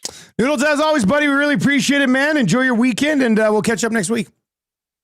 Absolutely. Thanks for having me. And I'm glad that you guys were able to sort out the clip where I just said the guy took a dump in the lake, because that's going to live forever in the internet. Yeah, we'll definitely clip that and get it out there. Put the highlight reel in. Good stuff, man. Thanks a lot. We'll see you later. Take care, guys. There you go. bet. That's Bye-bye. Jamie McLennan. He's an absolute beauty. Hollywood hard ticket in the Paris Jewelers inbox. Okay. 780-218-9999. 780-218-9999. You can hit it. I can't find it right now. Noodles popping in to say, taking a dump. Oh. Makes my day. Makes my day. It was great showmanship. That was perfect. That was perfect timing how it worked out. 780-218-9999. 780-218-9999. Abutski in the chat says the playoff whiteout in Winnipeg is awesome, but if they flame out quickly again, it may be time to move on from it. Hey, if they get into that first round and struggle, and I know they want Minnesota, because there's a great rivalry there between Winnipeg and Minnesota. Huss is we will be driving down for the game. Oh yeah, that's a hell of a matchup. But yeah, Winnipeg needs to. What's the saying go? You need to, in honor of Ballestera there or whatever. Need to piss or get off the pot. Yeah, they need to blue themselves. That's what it needs. Yeah, that's what they needs need to happen blue each here. other. Yeah. It's got to be all blue, decked out in blue. Switch it up. They'll be rolling it this year, but Butski makes a good point. They were all fired up for it, but if it doesn't work, maybe just out of, if they lose the first two at home, maybe you don't go white out in Game 5. It made sense when white jerseys were home jerseys. I always thought it is a lot different now when the visiting team rolls in white and you're wearing all the white. It just don't click there. Doesn't really make a lot of sense. I am very excited though for this. There's Ottawa Toronto series. There's still they each have 4 games left. And I guess things can, but yeah, as it stands, Ottawa, Toronto, and even Ottawa and Montreal, both of those teams. Even, that Demidov, that's a B12 shot heading into the playoffs for the team that's already won 6-3-1, 6 in a row. They're feeling great. And then you add the vibes, waiting at the airport. That's got to be some high energy stuff there right now. And I know it's the Washington Capitals team and they've done what they've done and Ovi and all that, but maybe him passing the record, maybe that's a bit of a peak for them as well. Right? They've already, we kind of talked about how they've celebrated almost an opening round win already with that goal and everybody getting together center ice and beer showers in the locker room. Season's not even, you haven't even hit the playoffs yet. So maybe the Habs also could get a jump on the Caps. Both those wild card teams, both Canadian, kind of have a bit of a thing for right now.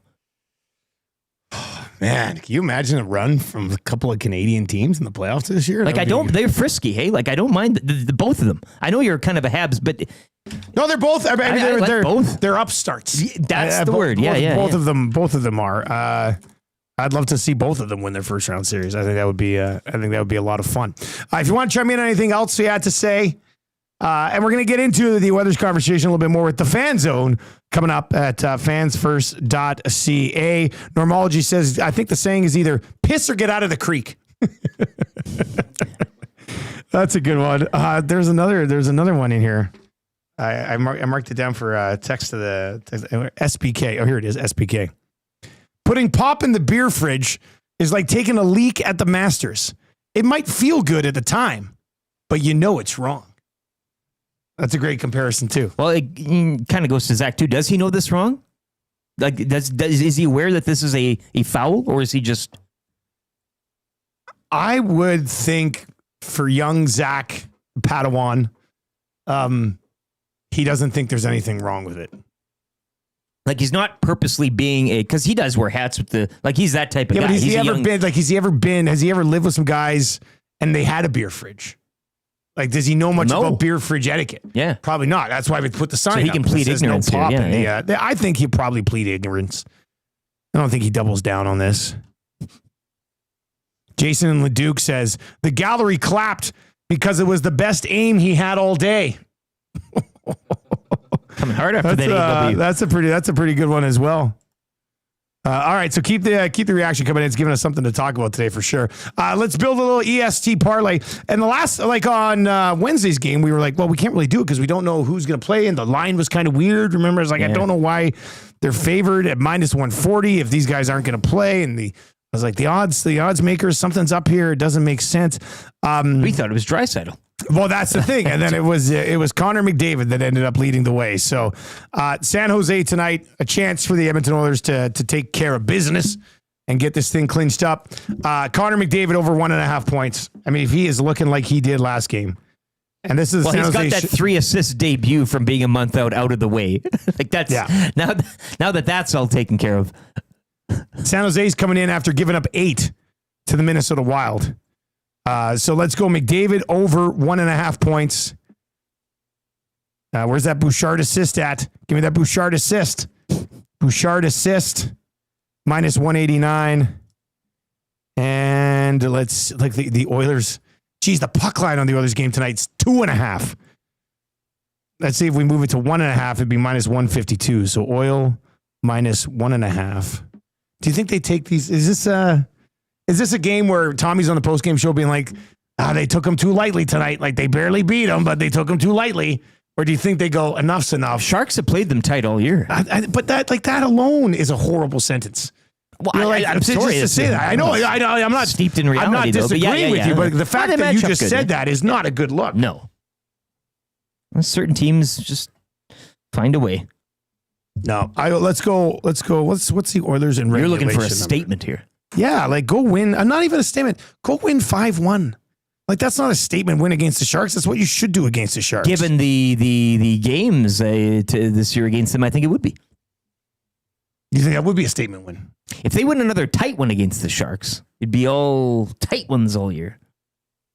Then you'd be like, oh, well, if you can only get past the Sharks, what are you going to do against the Kings? Oh, you don't want that. All right, so we'll go McDavid. You already lost the season series to the Ducks. Yeah, good thing they're not playing the Ducks in the playoffs. This is some Sens Leafs thing. Oilers minus 1.5. Oilers minus 1.5. McDavid over 1.5 points. A Bouchard assist, and let's throw one more in here. A point for Arvidsson tonight? Sure. Okay, let's go Arvidsson point. Arvidsson point is minus 137. Okay, so, and if Leon does return, that's good news for Arvidsson because he would be playing with Leon. So, Oilers minus 1.5, McDavid over 1.5 points, Bouchard with an assist minus 189, and Arvidsson point minus 137. Balaneski's in and says, Skinner, shutout, book it. But they did say he would be available tonight. We'll see if being available means he automatically starts being available as he gets to sit there and watch for a game, and then they split the 2 games, and then Skinner could. Well, the problem is Skinner comes back, blah blah blah. They get clinched up. That final game against San Jose, they rest the big boys again, and Skinner gets the net and gets peppered because everybody's on cruise control, and then that happened last year against Colorado, did it not? But then he had some good games in the playoffs, Skinner last year. So fingers crossed that he can do that again. All right, so Jake, if you're watching, if not, I'll text it over to him over at CoolBet. This will be available in the exclusives page at CoolBet, and I'll recap it on the Lock Shop today at 11. Oilers to win by 2 or more. McDavid 2 points or more. Bouchard with an assist, and Arvidsson with a point. Should be a pretty good number when we eventually get it over on the exclusives page at CoolBet. And if you have not yet signed up for an account at CoolBet, go to coolbet.com. Use the code LOCKSHOP when you do, and you'll get a 100% deposit bonus on your initial deposit up to $200. All right, if you were watching over on YouTube today, how close are we to changing 200 here before the end of your update? 25 away. If you're watching on YouTube right now, hammer the thumbs up for us. We're 25 away from smashing through 200 here at the halfway point of the show. So let's do that. He's got the sports update. We got the fan zone on the other side, and then that's a good where it might be Panino time for the boys on a Friday. And I'll wait. So that's gonna be a lot of fun as well. Second half of this 7:00 hour is gonna be a beauty, and we'll continue with the Oilers conversation with the fan zone coming up. But right now, sports update with LT. Oilers Sharks tonight down at Rogers Place in one of 5 games around the NHL. Stuart Skinner will dress for the first time since March 26th, while Cam Dineen has also been called up. GCL Diesel pre- and post-game shows come your way. Coverage beginning at 6:30 here on EST with Tom Gazzola. Action last night from the Pacific. Kings over the Ducks 6-1. LA 4 points up on the Oilers for second. Vegas would hold off Seattle 2-1. Golden Knights with a 6-point cushion on LA for tops in the division. Over to the Central, where Winnipeg shut out Dallas 4-0. Kyle Connor a pair of goals, and the Canucks topping the Avalanche 4-1. Colorado with the loss cementing their third-place finish in the Central Division. Second round from Augusta underway this morning. Yesterday, Justin Rose matched a personal best. He shot a 7 under 65 to have a 3-shot lead to start the day. Canada's Corey Connors found himself in a tie for second. He had an opening round 4 under 68. News out of the NFL this morning, the Browns and veteran quarterback Joe Flacco reached an agreement on a 1-year, $4 million deal, which carries up to $13 million in incentives. It's great. Like, somewhere Andy McNamara's shooting off a streamer. Jays, they failed to complete the sweep of the Red Sox. They lose 4-3 from Fenway in extras yesterday afternoon. The club continue its road trip in Baltimore to open a 3-game series tonight. First pitch, 5:05. And the Lakers will host the Rockets tonight, one of 14 games around the NBA. Game of the night last night saw the T-Wolves over the Grizzlies 141-125. Minnesota pulling even with Memphis in the West with the win. Sports update brought to you by the great staff at Park Mazda and dealer principal Mitch Lewicki, where they're sad to report that they just missed out on Joe Flacco earlier today. Hi there. If you're like me, you like to picture yourself in luxury, even though there's absolutely no way you could afford it. And if you can, well, even better. Thankfully, I picture myself in something that is luxury, but still absolutely affordable, like the all-new Mazda CX-90 from Park Mazda. With the new luxury features like facial recognition settings and quilted detail Napa leather seating, I can pretend to be comfortable with all of my proper settings activated without even touching a button. Thanks to Mitch Lewicki and the great staff at Park Mazda. I like to picture Mitch Lewicki as newborn 8-pound, 6-ounce Mitch Lewicki. You can picture grown-up Mitch, or teenage Mitch, or bearded Mitch, or whoever you want. Park Mazda, your dealer for life in Sherwood Park off Y Road, parkmazda.ca. Yo, YEG. Let's kick it. Ice District. Ice District. All right, stop. Collaborate and listen. Ice District open, here's what you're missing. Rogers Place, shining so brightly. Get your tickets, watch McDavid nightly. Can he be stopped? Yo, I don't know. Give him the puck and he'll go to the extreme. Nothing but a sick handle around the D, man. Make him look like Yandel. Damn. Game over, the night looms. No more 1/18th and poisonous mushrooms. Surprise, it's a new winter garden. I mean Ford Hall, I beg your pardon. Love it or hate it, you better get going. Ice District's the bomb and it's just exploding. If there was a problem, yo, he solved it. You're on the hook while Kate's just profits. Ice District. Ice District. Ice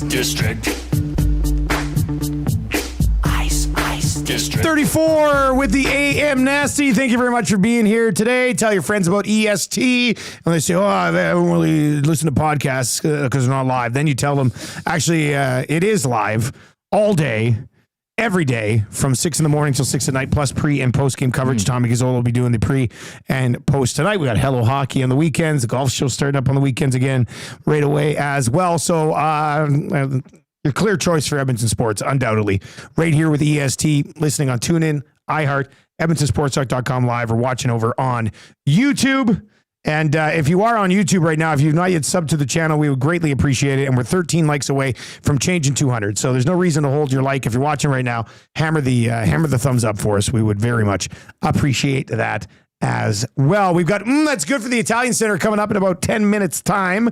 But first, let's dive into the fan zone for fansfirst.ca. If you want to sneak out on a little Friday night, you're looking for a ticket that's a little bit more affordable than other places where you find tickets, then you go to Fans First.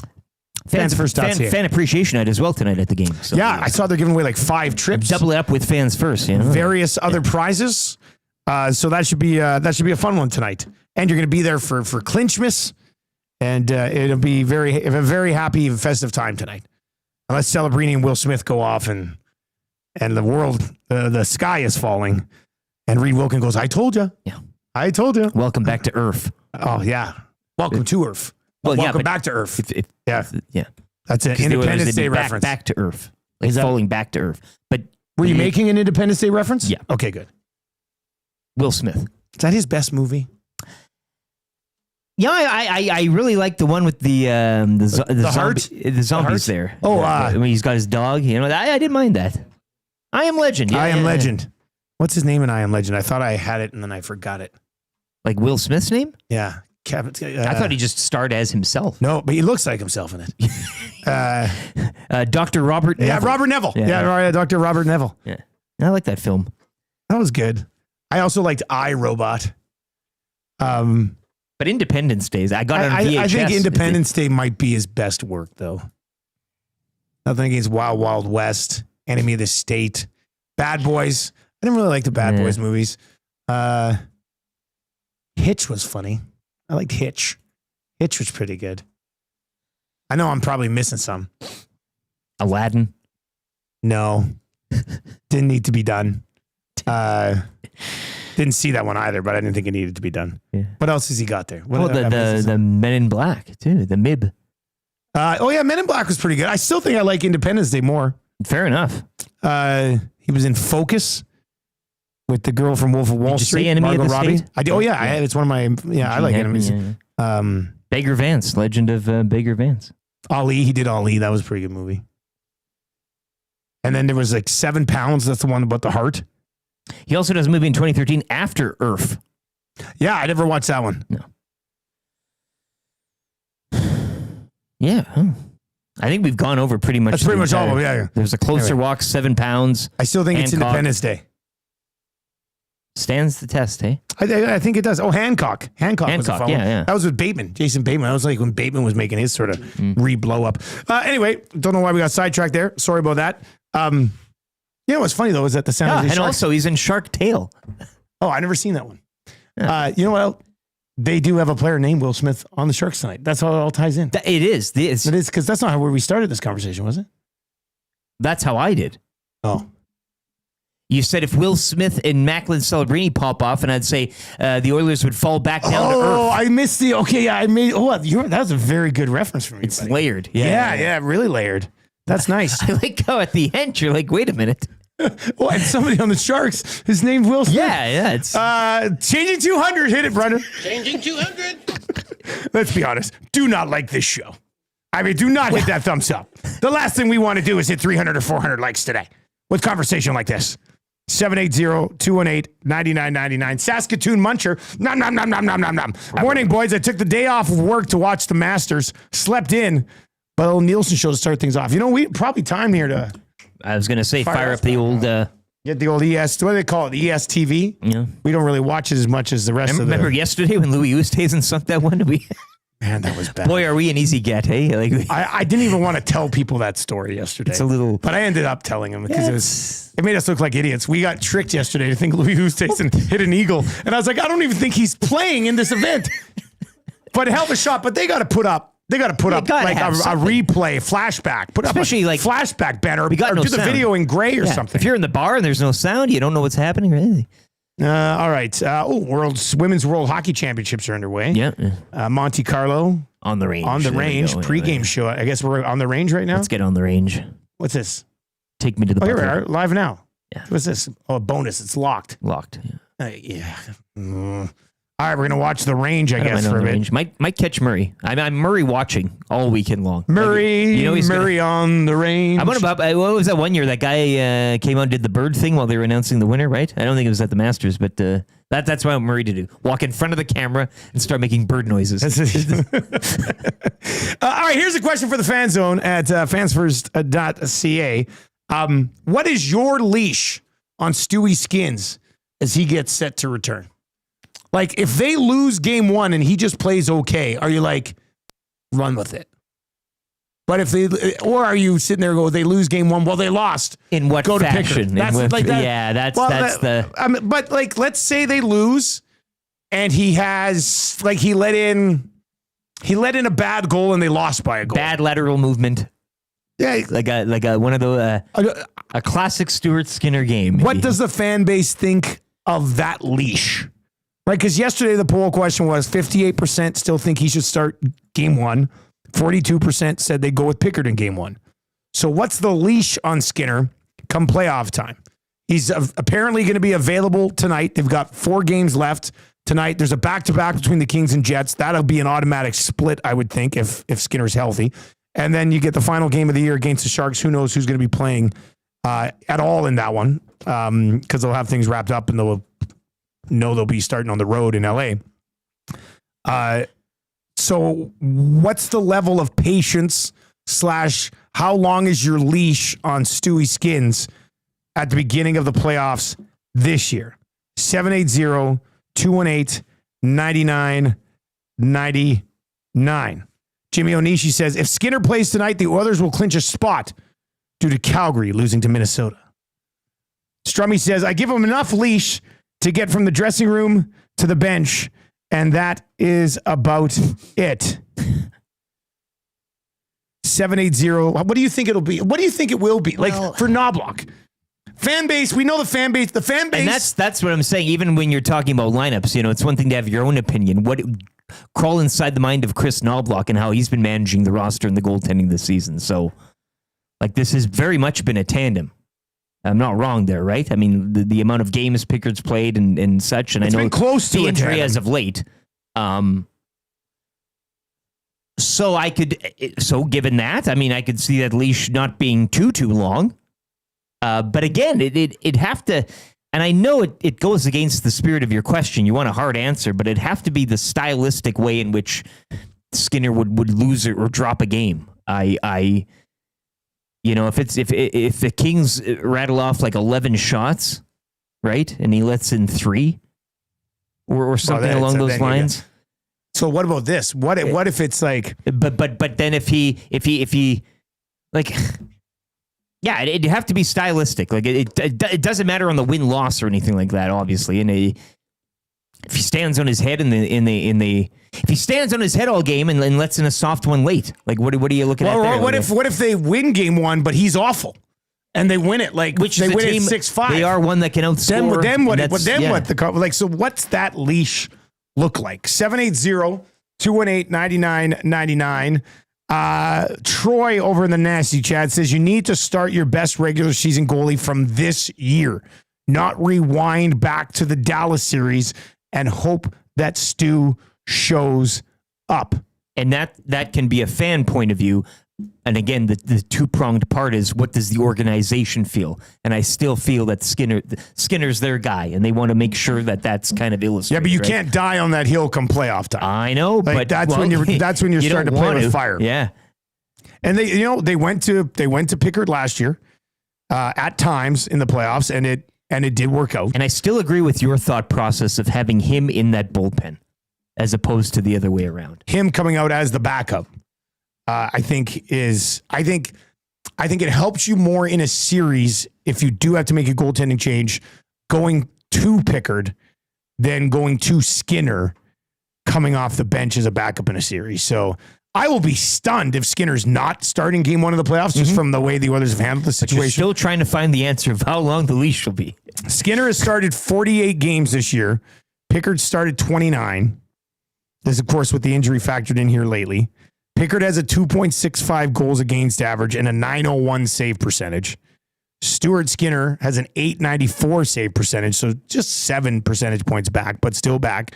and his goals against average is 2.91, so much closer to 3 than Pickard's. Jimmy Onishi says Knobloch's leash is as long for Skinner as it is for Kapanen. I don't know if he's talking about Jeff or Stewart there. I know that there's a bit of a Jeff talk as well. That's Skinner in the nasty chat. Jimmy Penner over in the chat says, come on, guys. Pickard, God love him, but majority of his starts were against the bottom half of the league. He's a backup and nothing more. Hey, we're just following up the conversation. 42% of people yesterday voted that he should start game 1. I said I'd start Skinner in game 1 and go to the backup if you need to go to the backup. But there is a buzz for him, especially given as of late when he's gotten the game time. 780-218-9999. 780-218-9999. Let's dive into the Paris Jewelers inbox. 22 locations across 4 provinces. One great website, parisjewelers.com. Kyle says, Skinner is the guy. Let's face it. Pickard has only 5 wins against playoff teams this season. Pickard should be a good backup option, but a longer leash on Skinner than people think. Burgerler.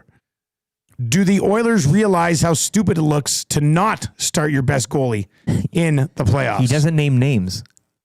Yeah, I was going to say, you're not really helping us leaving here. it out there, eh? Guys, I feel like for some fans, Skinner can have 15 straight shutouts and the Oilers lose the 16th game 1-0 on a fluke goal, and they would pull him. Robert's son says Skinner starts the playoffs all day, every day. He literally took you to game 7 of the finals last year. Pickard can come in if you see him struggle like last year, but no one in the world thinks Picks would take any NHL team to a Stanley Cup. Hampton Steve says Skinner is atrocious in game 1. Go to Pickard game 2. But otherwise, Skinner gets the first 2 games for me, then reassess coming home for game 3. Calling the Amishman. The fan zone. I think it depends on how they lose. If Skinner looks dialed in and there's no reason to shy away, but if he's swimming and not like the Barracuda swimming, you got to go to Pickard with how he stepped up. A Barracuda, by the way, at swimming on Wednesday. Carving him up again. He double lapped everyone in his lane. Double lapped. Trucked them all. They passed them all twice. My God. And he's got his approval now to try his 1 kilometer swim. It happens in June. And then he graduates to like the final boss, which is like a 3 kilometer swim and a 200 meter open water swim. Easy. Which I will have to purchase a kayak and go along beside him in the open water. Yeah. Right, Marshall, you're 20 seconds behind pace. Get it together. All right, that's the fan zone for fansfirst.ca. Tommy Gazzola, no wrench, but he's in the chat this morning. Oh. Probably at some sort of breakfast buffet somewhere on the road. Yeah. Tommy the Fork. Road game for Tommy Gazzola this morning. All right. Do you want to heat up a panino? I'd love to. Get over there. I would love to. Get over to. there. Brendan, you want a piece of panino? Yeah, of course you do. I mean, why do we even ask you? I'd love a nice, fresh, cold pop if there's one kicking around. Just kidding. Anyway, Zach, if you're listening right now, we have to have a chat when you get in today. All right, keep the text messages rolling in. We're going to move over to that's good for the Italian Center. Eric's going to grab one of those paninos and heat it up. We see Rory on the range right now. Yes, we are watching range at the Masters. Still trying to find Murray McCourt. He says he's there. Not sure I believe him, but we're trying to Oh, I like Rory's belt today. That's a nice belt that Rory's rolling with today.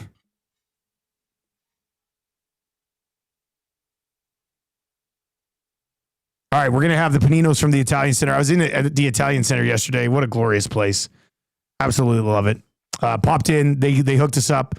And it was funny because when I was chatting with Ryan at Italian Center, I said, hey, what do you want to push this month? He goes, let's just go with the classics. Donuts and paninos. And I was like, like we've done donuts for a month. We've done paninos for a month. But never in the same month has Italian Center been like, let's promote donuts and paninos. But here we are. This is the world we live in. It's playoff time. Everyone needs to crank it up a notch. So we're going to I can hear Eric heating up the panino over there, and then we'll have some donuts as well. I did say, and Italian Center, I don't think we'll get angry at this, but their donuts are so good. And I picked them up yesterday, and I'm not going to lie, I instantly opened it up when I got to my truck, and I had a chocolate dip because they're just awesome. And then I got home and Elizabeth almost passed out. Like she goes, what's that? What is that? I said, it's Italian Center Shop Donuts. And she's like, oh, Daddy, I love you. So then what am I supposed to say? No, they're for work. I'm going to leave 11 donuts sitting here in a box with an 8 and 10-year-old kid and a wife who loves Italian Center Shop Donuts. So I had to give in. So the family got a couple of donuts as well. But there's still a bunch of donuts here. And Eric will bring over the donut box too, and we'll get into that. I want to say what my good was, but I also don't want to. I don't want to ruin it because Eric was very anticipating this. I will say this: Justin Rose yesterday. It's a good, but I also worry for the guy because if you were watching yesterday, and I watched pretty much most of the afternoon of the Masters yesterday, Justin Rose was 8 under at one point, which is that's good. The all-time low score was DJ minus 20, but that was the year out of the pandemic where they moved it to like the fall. So I don't really count that one. It's different there.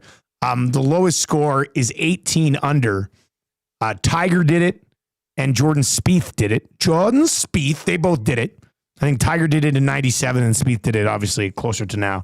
And Justin Rose was 8 under at one point yesterday in the first round. Finishes 7 under, but I'm very curious to see how Justin Rose picks it up today because he has led or co-led the first round of the Masters now 5 times. This is his 20th Master. Once out of every 4 times, he co-leads it.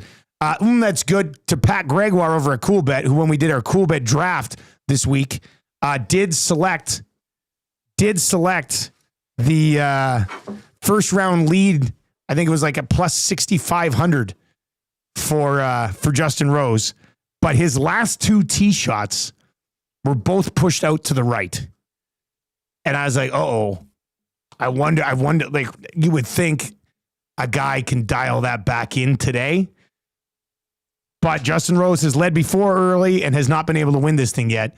And when I saw him kind of push those 2 to the right, it was like, grab the donuts too, buddy. You gotta give those donuts a look. That kind of worried me a little bit as well. So if you've not yet been to the Italian Center, I mean, I think everybody in the city knows about the panini sandwiches. Look at these things. I think Eric was already eating one when he's bringing these over. These things are delicious, and they're huge. So you can pick one up. You can have like half of it for lunch, and then finish it for dinner. Delicious. And then the bakery there is just fabulous at Italian Center. Here's a box of donuts. Let's see how many survived. Let's see how many made it out of the Nielsen household last night. He's still a pretty good stack. Look at this. Took a little bit of a hit. But look at all these different types of donuts. I think these are my wife's favorite donuts of all time.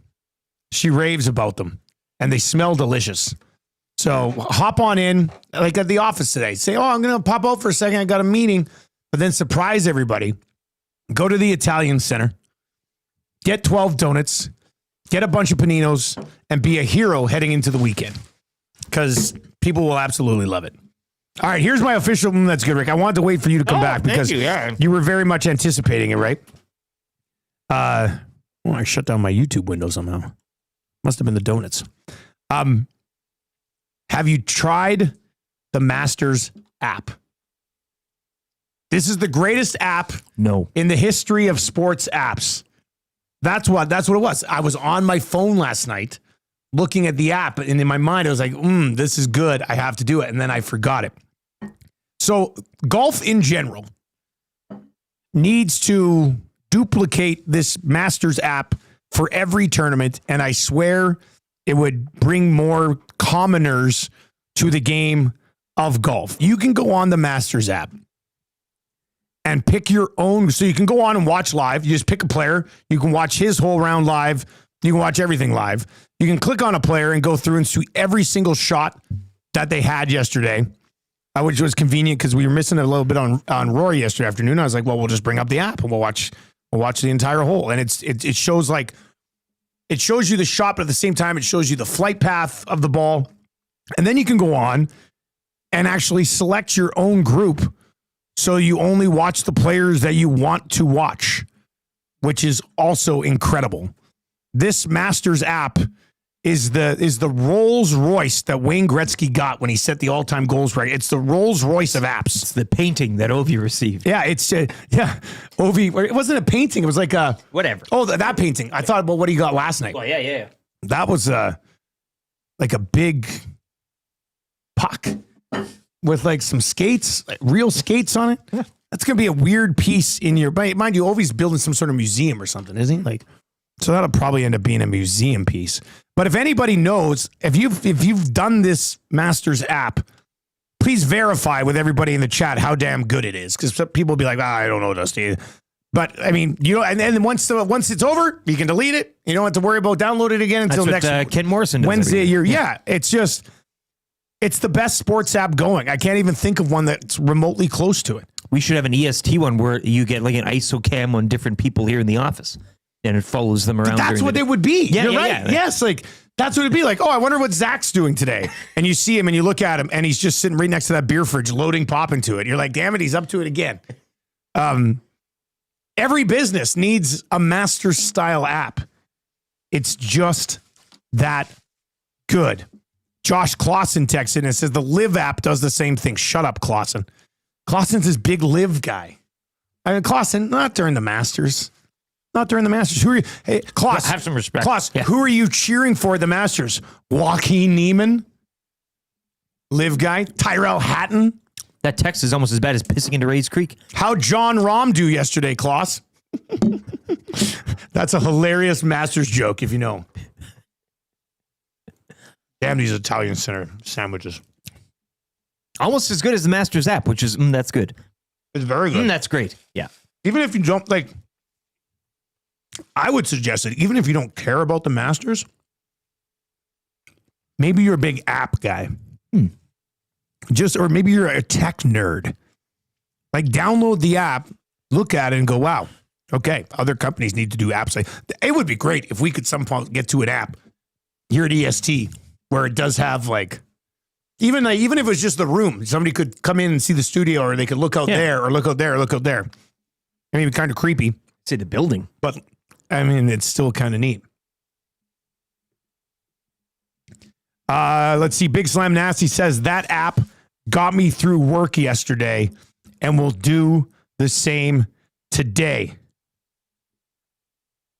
DJ Petrin, who I had a soak with yesterday, says, yeah, can we get the Masters app, guys? Make the same app for every major, at least majors. Like I said, let's do it for the PGA Tour. Should do it for every tournament all the time. But let's just duplicate this at least for the majors. Little Johnny says the Live app might be the worst app I've ever been on, especially if you're wearing sunglasses. You can't see a thing. What's I don't know. He only looks at the Live app when he's wearing sunglasses? What is this if about? he's outside or something. I don't even want to try the Live app. That's how. Well, Little Johnny I'm says against it sucks. Who am I going to trust more, Little Johnny or Josh Clausen? Exactly. Clearly, Little Johnny. Man, Italian Center, you bat 1,000. You got to eat that sandwich to get a donut. I'm trying to beer that we got. Trying to do it all. I'm also. There's still got to be Mary cheesecake left over there, right? Oh yeah, I'm definitely having a slice of that cheesecake today. Behind the pop. Is it behind the? All right, if you're watching over on YouTube, what are we? We are 42 away from changing 300. So hammer the thumbs up for us. We do need somebody to play kind of easy trivia right now. So, I mean, if you're on YouTube or you're listening on TuneIn or iHeart or at EdmontonSportsTalk.com, just fire Brundon a text here at 780-218-9999, 780-218-9999. We've got a gift certificate to Mr. Mike's. All you need to do is get 3 of 5 correct, and you will win the gift certificate to Mr. Mike's with kind of easy trivia. So text Brundon right now, 780-218-9999. Let him know that you would like to play. We'll play a little kind of easy trivia. 3 questions too many today is going to be great. And then we've got an orange and blue breakfast, beer of the week, snow report, the wrap for William Huff. Hour number 3 is going to be a really fun hour today. And it should be. It's a Friday. It'll lead into the hangout. Isn't Bunting in on the hangout today? Isn't that somebody saying? Who guys bringing Bunting with today? Oh, yeah. Oh, that'll be a fun one, too. I wonder what his shoes are like. They better be terrific. bunting yesterday. I'm a big Instagram bunting guy. So I'm on Instagram. I don't follow a lot of people on Instagram. So kills it on the grid. Let's say every time I hop on there, yesterday, it was another one of those things where he's like, he walks out in front of the house. He goes, let's take a look at this home. And then it takes us in, and it was a beautiful house again. And it was down in Windermere. And it looked really good. It's just a matter of time till I buy a home from Damon Bunting. Bunting knows the winners. He just does. I'm going to a hockey game with him on Monday. That's gonna be great. Yeah, I'm gonna say, what do you got for homes? Boys' night. You two rocking your shoe game. You better. Yeah, I'm not coming in. A good shoe game. I'm ready. I'm gonna go buy a new pair of shoes over the weekend just so Bunting I can sit with him and not be embarrassed. Skechers alert here. All right, 780-218-9990. I can't wear Skechers with Bunting. You were talking up Skechers. It's your brand, man. My foot is still blistered from Disneyland because of those damn Skechers. Never again. All right, who wants to play Kind of Easy Trivia? 780-218-9999. 780-218-9999. Whoa. Big you can hang out too today? What? There's rumors abound on the nasty chat. Oh, yeah. What? So Big Uke. Wow. So, yeah, because Tommy won't be in today. So are we getting a Bunting, Big Uke, Glue Guy, a Wannock hangout? Come on. Well, piss or get out of the creek. That's going to be terrific. All right, let's get to it. Sports update right now for the fine folks at Windsor Plywood Leduc.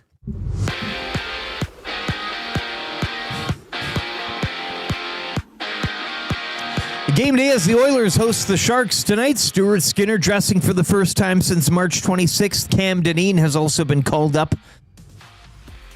It's one of 5 games around the NHL tonight. We'll get you set here on Edmonton Sports Talk with the GCL Diesel pregame show with Tom Gazzola. Coverage starts at 6:30. You can also rejoin Tom following tonight's action, taking your reaction on the postgame show.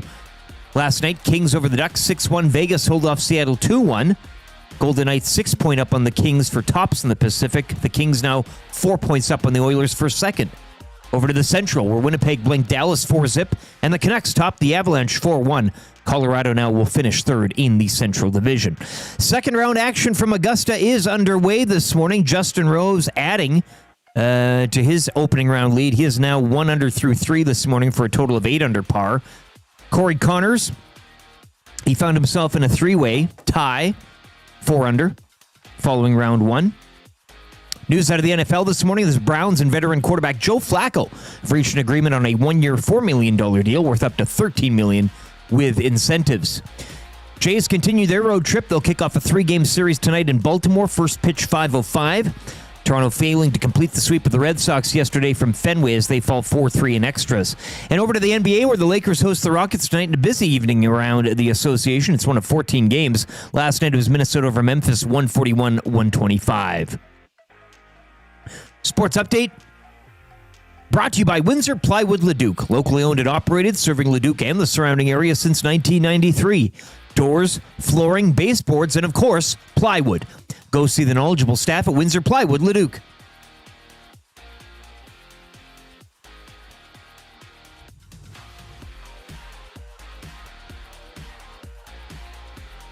I can remember back being an 11-year-old kid, about 75 pounds on the basketball court against the neighborhood bully, kicking his behind left, right, and center. I call you when I need you, my heart's on fire. When it was all said and done, he was a little upset, so he punched me in the mouth. You come to me, wild and wild. My uncles were over on the side, observing, talking amongst themselves, adult things. When you come to me, give me a... When he punched me in my mouth, I decided I'm running to my uncle. And you know what he did? He pushed me back to him. I went back and he punched me in my mouth again. I ran to my uncle, looking for protection. Needed Big Brother to protect me.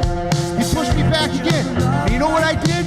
I faced him in the eyes and I said, my uncle's not going to help me. And I punched him in the face. Then I looked him in the eye and I said, then what? Now what? Now what? Now what are you going to do? You're simply the best. Better than all the rest. Better than anyone. Anyone I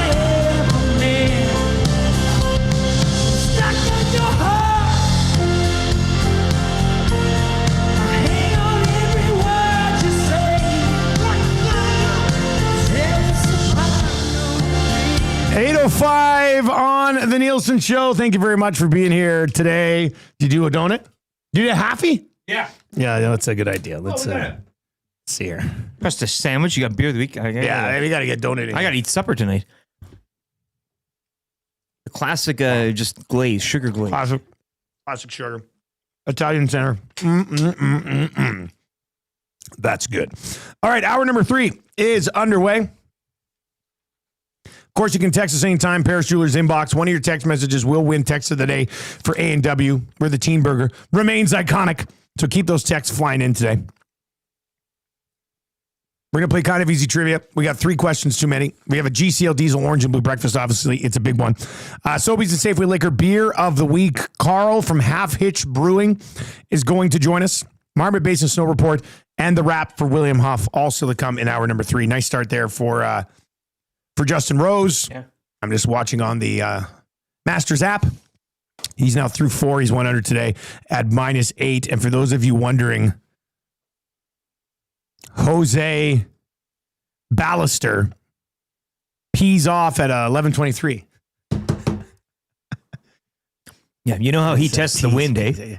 He just pisses. Before, some guys will grab a little bit of grass. Tiger's caddy with the smoke. Yeah, he's talking to his caddy. He goes, "Where do you think the wind's at?" I don't know. Just a sec. Let me check. Legendary day. Ballister pissing in Ray's Creek. Tradition unlike any other. Tradition unlike any other. All right, who's playing kind of easy trivia today, Brendan? Who do we got, buddy? We got Duffman. Duffman! Oh no! Duffman. Duffman's going to try to stake his. We got so much stuff here. They got packs of crack. Don't dirty the sign. Don't get the no pop sign dirty. All right. Duffman's going to play for kind of easy trivia for Mr. Mike's. Is he ready to stake his claim? Head to Mr. Mike's for a 2-course steak dinner for just $39.99. Start with the Emperor Caesar salad or the rustic onion soup. Then enjoy our tender 7-ounce sirloin steak with béarnaise butter and garlic mashed potatoes. Loaded with savory toppings. Mr. Mike's. Eat locally. Enjoy casually. Duffman, you ready to go? Sure am. Happy Friday, boys. All right, here we go. Brendan will start the ticker after I read the first question. Good luck. Who do the Edmonton Oilers play tonight? San Jose. Name one player on the Sharks. Celebrini. Which golf major is taking place right now? Masters. What sport does Kawhi Leonard play? Basketball. What color is the left outfield wall at Fenway in Boston? It's the Green Monster, baby. Boom. 5 for 5. Oh, yeah. And Sergio Ramos. Oh, is that dirty? This is not just a dream, it's a wet dream of. My name is Julius, and I'm your twin brother. I've been looking forward to this moment my whole life. Excuse me, but I was just taking a shower. Tell me a little bit about Vincent. Was he a great athlete? Was he interested in chess and poetry? My name is Julius. My name is Julius. My name is Julius. You cannot come to my house. No, not today. You cannot come to my house. No, not today. All right, there we go. That's Club Eat Loop on a Friday. What you guys on over there? What are you watching? I'm just kind of the green. It just kind of mesmerizes you on the. It's morning and you're just. It looks fake. Hey, like just kind of got to. all of the grass of the Masters look fake. Yeah. Great conditions again. Hey, bluebird sky. It's like you could be skiing right there right look now. Look at that corduroy in the bunker. The ranch started booking tee times yesterday. It opens on Tuesday. If you're looking to get out and hit the links, I'm sure it's probably already in excellent condition. If you know of any other courses that are open up right away, of course, text them to us at 780-218-9999. We do have a GCL Diesel Orange and Blue Breakfast coming up here around 8:30. Brendan, I'll get you the email of our guy who's going to be joining us for Beer of the Week. You can send him the link. I'll send that to you. We'll make sure he joins us so we can get into this Half Hitch Brewing. The one Half Hitch I'm sure we've done before, Farmer's Daughter. We've done that. Yeah. I don't know if it's at the old place or this place, but we've done that before. Yeah. I think. Achy Breaky podcast. Well, definitely would fit in there. We did. Yeah. I missed that. I miss doing the Eggy Breaking. That was a lot of fun. No, you don't. I do. Rusty Shackelford has been begging. I know. All right, let's get into 3 questions too many. Lieutenant Eric, do you have a liner for the segment? 3 questions too many, brought to you by the great staff at Park Mazda and dealer principal Mitch Lewicki, where he also misses the Achy Breaky podcast. Park Mazda. That hurts even more. You wouldn't think Mitch is a big country fan, but he's... Yeah. He loves it. He loves the stuff. You have a Twitter account? Yes, I do. It's at Lieutenant_Eric. You can follow on Twitter. Chris Medland, who covers Formula One, of course, Bahrain as well, practice. I know. He tweeted out 2 hours ago, Sonoda does a signs and forgets where his new team's pit box is, so drives straight by Red Bull as he was heading towards Racing Bulls further down the pit. No. So Yuki Tsunoda's just... Yuki. Yuki. Yeah. Come on, man. That's okay. So here's practice 1 classifications. Lando Norris at the top, Pierre Gasly, Lewis Hamilton, Albon, Esteban. It's a P1. Yeah. But still, Ferrari brought a bunch of upgrades for this week. So we'll see if maybe it pays off for them. They got to get going. All right, here we go. Question number 1. Which Canadian team do you guys think will end up going furthest in the playoffs this year? So this is a trap. This is a trap question. It is. Trap question. What did they say in Star Wars? That guy goes, "It's a trap." Akbar. Yeah, Admiral Akbar. Well, it's not the Leafs. Can't be the Leafs. I don't see a world where it is the Leafs. It won't be the Habs. I think that's a fair statement. I think Ottawa, given their if they do match up against the Leafs, I'd say Ottawa maybe get to the second round.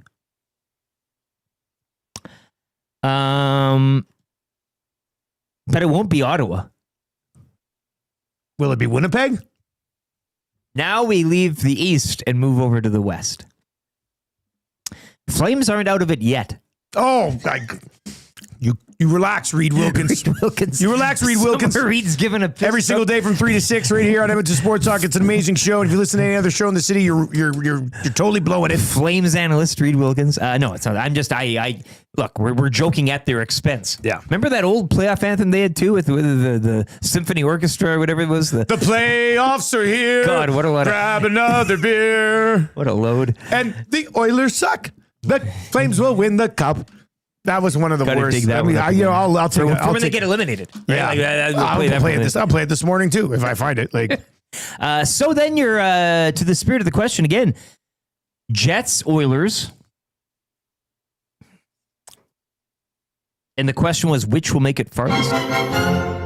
Playoffs are here. Let's drink a ton of beer. Hit the red mile. The Flames make us smile. Goudreau passes the puck to Monahan. The sea of red packs the stands. The Flames have all the luck. The Oilers suck. The Flames will win the cup. Shout out to the Johnny Gaudreau mention there. Rest in peace. That was it. That was their big thing. That was the Flames' big thing there for a while. It was a big thing. One of the Jets or the Oilers. Answer the question. I'll say. I think, and I don't want to be taken as disrespectful. Be careful. But I think the Oilers might have the easiest way to get to the conference final. I think it'll be more difficult for the Jets to have to go through whoever wins the Colorado-Dallas series. Sorry, Vegas. Sorry, the Kings. But Edmonton has beat you. I think. Oh man, you Jets have owned the Stars as well, though. Yeah, I think I might still say Winnipeg. Sorry, Edmonton fans. Well, I think I might still say 112 points right now to 95. Yeah, but their lack of anything in the playoffs is very good. Like they haven't got close, right? They haven't. Yeah, you're dealing off the past. We're talking about the present. Yeah, you could be forgiven for selecting the Jets. Obviously, everybody wants to pick the Oilers. I get that, and you're right. The Pacific. A path could be paved there. It's one of the two. 780-218-9999 if you want to chime in. It's always an interesting question because when we're just having an Oilers conversation, all Oilers fans are very quick to rip them. But when you put them in a conversation with other Canadian teams, like the same guys are like, that's a real. I still think it's the oil. I still think it's the oil. That's a real good like observation. Ace 96 is in the chat. Like Shaggy and St. Albert's like, it's still got to be the oil, guys. I'm like, what's going on here, Shaggy? Can't have it both ways. Question number 2. Who would you guys say is the dad of the Edmonton Sports Talk office? Well, Reed's got the age, correct? Is he Reed has the age and the wisdom. But he's not actually and he a does dad. get annoyed with little things. But yeah, he's not a dad. The experience, isn't it? He's almost like the Jets in the play. I would go with Jason Milne, glue guy. I've seen him around here. He's handy. Like Gage feeds. Gage brings in a lot of food. He knows his way around the kitchen. He can give you financial advice. But I would have to go with Milne based on the fact that he rejigged your basketball. He net. did put up the 2x4s to solidify the basketball hoop. He's helped me out. Like my car battery, he came out and jumped me one day. Like he has proven to do things. I think I might lean a little bit more Gager than explain. Well, I mean, financial advice. Yeah. Providing food for us. His kids are also Blue guy does provide out food of the too. nest, so he has more of a He's experience. Successfully graduated a kid already. Whereas Jason's still working through it. Yeah, it's a good point. But can I just throw this out there for a second? I am a father. I am the boss. You don't even make the cut. Like how like nobody has mentioned me. Like it's all glue guy Jay Reed, glue guy Jay Reed. Well, come on. I'm sitting here as the boss and also a father and not a single mention. Not that I'm saying I am, but I mean, not one. Somebody throw me a bloody bone here. God. Some people are saying Maddie even over me. Now you know. Come on, man. Big Uke says Gage is a stepdad. Glue guy is the birth dad. Dusty is the bad daddy. Bad daddy. Dads don't eat off the kids' menu, Dusty. Hey, this just in. Some dads do. It's like that song by Sawyer Brown. Yes, some dads do. You ain't first class. Some dads don't do dadding like me. Oh, but some dads do. Shout out Sawyer Brown. Playoff anthem. Just rework that song. It doesn't have anything to do with the Oilers. You can just do it for your own. That's my. Nobody thought I was a dad. Bad daddy's here. Listen to this. Smitty the Welder says, sorry, Dusty, you're way too much of a kid. Dusty doesn't have dad qualities at work. He doesn't like food. So what, dads? What's this? Oh, dads like all these foods. That's such a lame take. I'm a dad. I don't like some of this food. I'm surprised people are just Italian using Center. the food, though. There's lots of other avenues you could go down. Well, I do like to play games. Yeah, I know. Yeah. I don't like to do that, like manly stuff. But that doesn't take me on the. I think my kids think I'm probably a terrific dad. You're a fun dad. Yeah. That's a good thing. Sure. Other dads can change light bulbs and stuff. I don't do that very regularly. It's okay. I got some pot lights in the basement. Like the pot lights, you have to pop the pot out and then you have to click it around and they've been out for 2 years. 4 of them. And I'm just like, you know what? And then the one who wants to pop by Dusty's place and fix his pot lights? 780-218-9999. The one that I did change, it just kept hanging out like an eyeball out of a socket. I was like, damn it. So I get up and I push it back in and then it wouldn't work. So I think the snappy part was broken, but I was like, I don't know how to fix But this. for your kids, that's pretty cool. No, It's what I did was I everything. took the little thing and I just kept wrapping it in layers of duct tape until it got thick enough that I could just jam it in there and probably never take it out again. Yeah, see, that's like red green stuff. Like That's what dads do. That is daddying. Yeah, That's yeah, what yeah. dads do. Like Tim Taylor, you're a Lions fan. Tango says we would put you ahead of Tommy. Well, that's good. As Big U Wow. says, Tommy does have the most kids for sure. All right, 780. Paul in Calgary says, HR daddy. Dustin is the kid, not the dad. I guess technically my dad does work part-time. Who for is me. the daddy? Well, yeah, but you took him off the no pop list as well. Corey Symes says, face it, Dusty. You're just a child in a man's body. I mean, I really am. I do nap in the afternoon like a baby. Krager's in. I'd say a child in a boy's body. Dusty, you're the biggest. Yeah, that's true. Come on. I know the 40-year-old mark, but Dusty, play the Daddy Likes remix. We did already today. We played it right off the top of the show. Oh, yeah. Vaughn says Milne bought Trev an air conditioner when he was roasting. Yeah, that's true. Lucky Charlie's describing Awanik as the nagging wife. no comment. Anyway, that's an interesting discussion. Good question. Thank you for sending that in. Well, and what does daddy mean to you? We've just gone over lots of various types of daddies, right? So Bad daddy, fun Lucas daddy. says, where do the rest of the employees at EST land in the family tree? So I'm gonna use this Italian center box here, and we'll do so. Who do we say was the dad? We have two dads. Very modern. Gager, it's a 2025 family. Sure. Two dads, Gager and Glue Guy.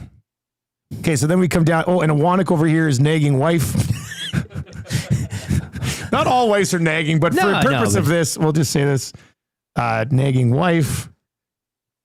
Zach is obviously the toddler that doesn't know that pop doesn't go in the beer fridge. Yeah, you can start him there. Yeah. Where would you fall into this list, Rick? I don't know. I think you're an uncle. Hey, are you a funkle? You're the funkle. I'm the son that they had before they had their younger kids. Like, you know, I got two kids. They're 12 and 10. Well, what about the Dusty guy? Oh, he's from my other marriage. He's 26. That's me. I'm other. We're just gonna have other one kid guy. Yeah, other kid guy. It's Dusty. Brendan and Trev are our teenage boys. Brendan and Trev. Reed is the grandpa. Sorry, Reed. Granddad. But I mean, I think it fits. Jasmine would be a daughter, I guess. Yeah. Tommy Gazzola is cousin Tommy. Tommy's a cousin. Cousin Tommy. Yeah, Tommy's a cousin. That looks pretty good. Oh, and Hernan is where do we go? Hernan's on vacation right now. So Hernan, you're the fun uncle. Hernan's the grumpy uncle. Hernan's the grumpy uncle. He's always just like, oh, I can't believe I have to be at this family event. Yeah, hacking darts outside. Where's Uncle Hernan? He's outside. Leave him alone. Smells like an old jacket. Yeah. Yeah, there we go. All right. Waddy Cloverdale says EST is like the A&W burger family. Yeah, there you go. Come meet my family. And then like Cass and Belzy, also uncles, I guess. Twice removed. Yeah. Murray McCourt. I don't know how the merman who's pretending to be the Masters right now works into this. I just don't know. Oh, it's too good. All right. Question number 3. What is the riskiest piss you guys have ever taken? It's a great question. Right. So we obviously know maybe the most riskiest piss of all time happened at Augusta yesterday with Ballister taking a leak in the creek. Yeah, that's a that great belongs to Ray. I saw you earlier saying you've pissed all over this city. My splatter map of Edmonton is just, you know, it's full. But even queuing up in line for a National Hockey Card Day. I told you I had 3 tins. I mean, I had to go. You pissed in the lineup at Wayne's? Not in the line. Wouldn't that be a movie? We're sitting here ripping Ballister, and you're like, yeah, I didn't know where to go. I bring a chair, I leave it there. I said I got to go for a walk, so I went down the alley, where a lot of people do a lot of more nefarious things in that alley than I would be relieving myself. So I figured it's. I'm trying to think. I don't pee as much around the city as you. Well, I'll tell you this. I mean, a few weeks back when it was really storming there. Yeah. Like in the morning, I just in the middle of the road. When you were walking in? Yeah. Nobody's around. Yeah. So like in the middle of like 178th Street? It was a residential. Oh, okay. Oh, that's different. But it's pretty liberating to just kind of... It is. So that's why dogs love it. And I draw my pants all the way to my ankles, too. My buddy CK still does that. He's 50. At the urinal? Yeah, like at a bar. You walk into the urinal and his ass is just out. I'm just like, what's going on? He goes, I don't want to get any splash on my pants. That's... Lingus says, behind the curtains at the Shaw Conference Center during the Headstones concert. Sorry, I had to go. Yeah. I mean, I bet you a lot of you. I think Riley's nightclub in Saskatoon, you just go in the corner. That was what you did there. Bronco Nick is suggesting Murray's the neighbor from Tool Time, popping his head up over the fence. Wilson. That's a good one.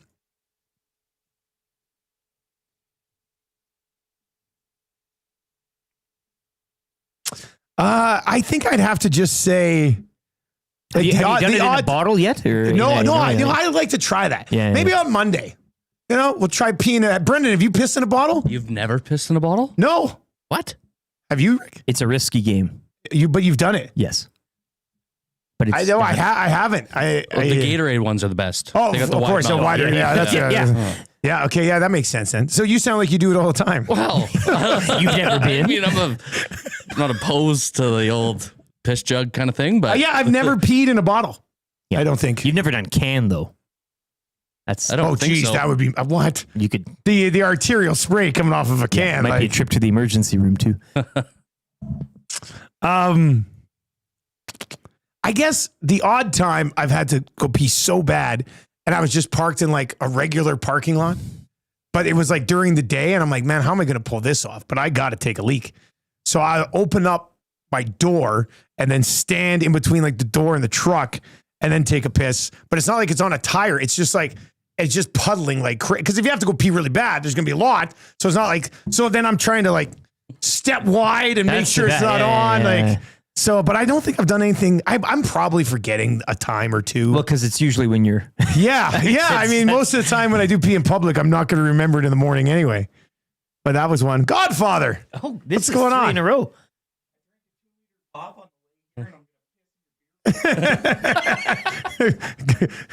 No, you're not. Godfather says he's going to pee in the beer fridge. That's not going to be allowed. All right, 780-218-9999, 780-218-9999. Freddie Papernick. Freddie Paps over the chat says, longboarding down a residential street. T. Wilson says, I peed on a car outside of Busch Stadium in front of a cop. Luca D in the chat. I peed in Nico Harrison's office the other day. I love that guy is trolling Nico Harrison. Like nobody would care about here. RCN says, I peed in a bottle in our van in the mountains as a child. I couldn't stop. We were making good time. Dudley says, man, I peed everywhere. I couldn't even think of the riskiest places. It's too many. It's too much, yeah. Ryan from SK says, we used to piss in the beer cups in Section 28 at the old Taylor Field. Yep. Moonwatcher says, I pissed in a bottle on the bus for our school ski trip. Had to write a note after why it was so wrong. They made him write But I don't think it is. Oh, that's good. Oh, what about HR Daddy on the family tree? I mean, the patriarch. He's the roots of the tree. He's the patriarch. He's the grandfather, the great grandfather who's already passed away, and we tell tales of him throughout the days. Throughout the day. That's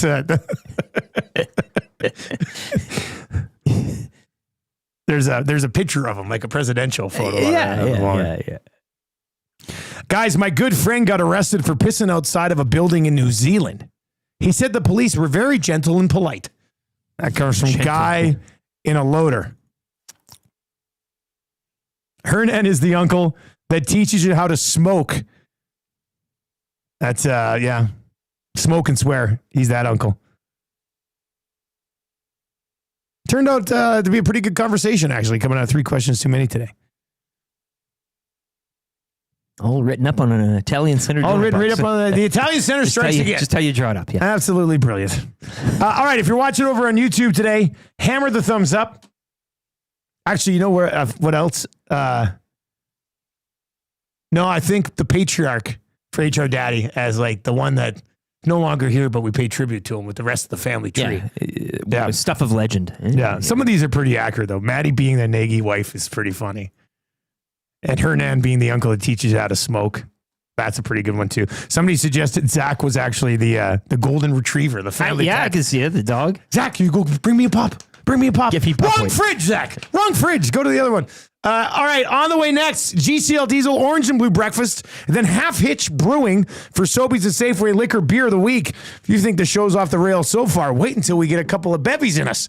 We'll be doing that in around 10 minutes' time as well. Marvin Basin Snow Report and the wrap for William Huff still to come. What are we at? We're 20 away from changing 300, so let's hammer through that here right now. Beer of the Week, we will be giving away a gift certificate to Sobeys and Safeway Liquor, so make sure you stick around for that as well. Waddy and Cloverdale. My favorite Johnny Cash song. I peed everywhere, man. Let's get to the sports update for Century Casino Sports Bar and Lounge.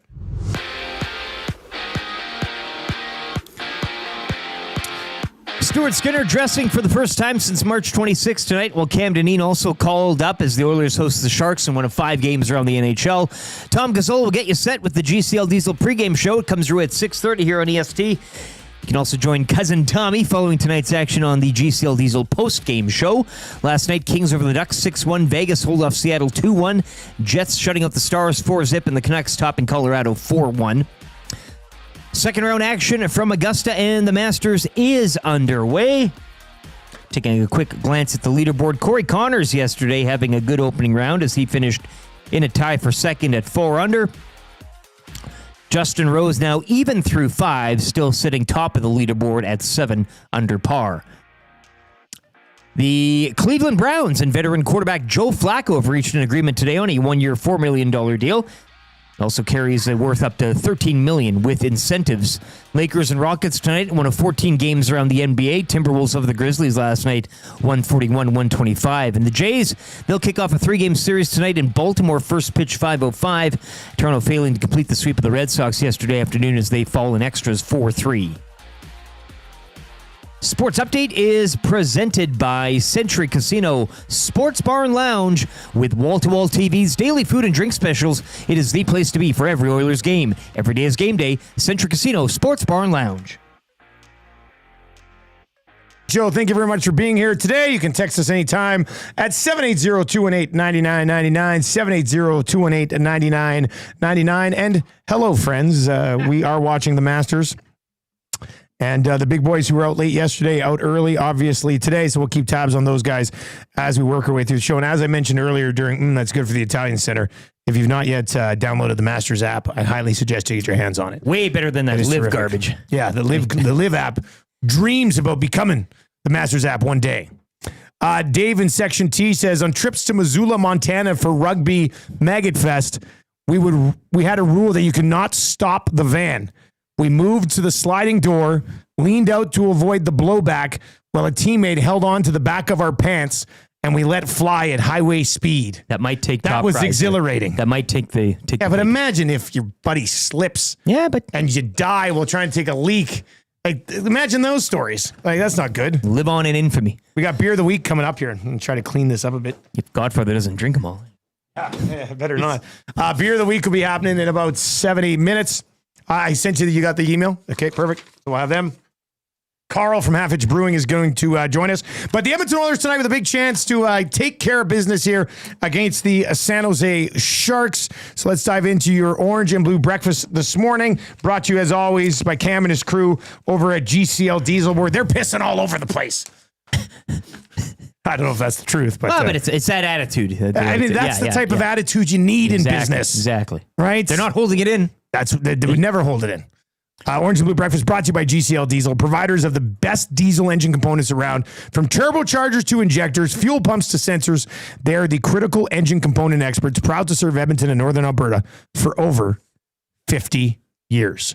Oilers and Sharks tonight. Impossible to know what the Oilers are going to roll out there. Could we see a Leon Draisaitl return? Will the Nuge be back as well? What about Jake Wallman? What's going on with Wallman? What's going on with Ekholm? Cam Dineen was called back up, so probably going to slot him in there tonight. So, I mean, without Ekholm and without Wallman, they'd still have the 6 D-men ready to go tonight with Dineen being called up. So, and then there's obviously what's up with Regula. How does he factor into things? The Oilers right now, we'll see. McDavid, Brown, and Skinner were together last game. Henrique, Hyman, and Arvidsson. Matthias Janmark with Perry and Podkolzin. Philp with Kapanen and Jones. But I have a feeling that could be a little bit different for tonight against the San Jose Sharks. Here's what the young Sharks are rolling out. Celebrini between Smith and Kovalenko. Wenberg between Toffoli and Eklund. Delandrea again with Gaudreau and Grunstrom. Ostapchuk with Lund and Noah Gregor. Ferraro, Liljegren, Carlson, Thrun, Vlasic, and Jack Thompson pulled his young gun last week. As for a list of guys who aren't tough enough to play hockey tonight, and this is always very confusing this time of year, but the injury report is brought to you by Podium Physiotherapy. Knee pain from that nagging ACL injury? Hip or shoulder pain slowing you down?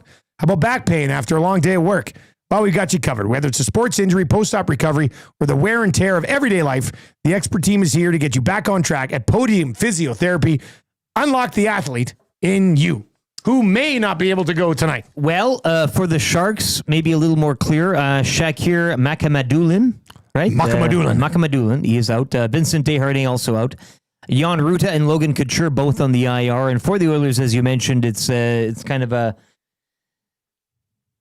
Royal Rumble type of thing here where guys are coming in and out. Jake Wallman, Ryan Nugent-Hopkins, Matthias Ekholm, Evander Kane, John Klingberg, Leon Draisaitl, Trent Frederick, Stuart Skinner will dress tonight, and but Alec Regula also rounding out the not tough enough to play for the Oilers tonight. Of course, we will have your GCL Diesel pregame show. What time does that get rolling tonight? 6:30. 6:30. 7:30. Puck drops. Reasonable start here tonight. Very nice. Yeah. Reasonable start tonight. So pregame show will get rolling.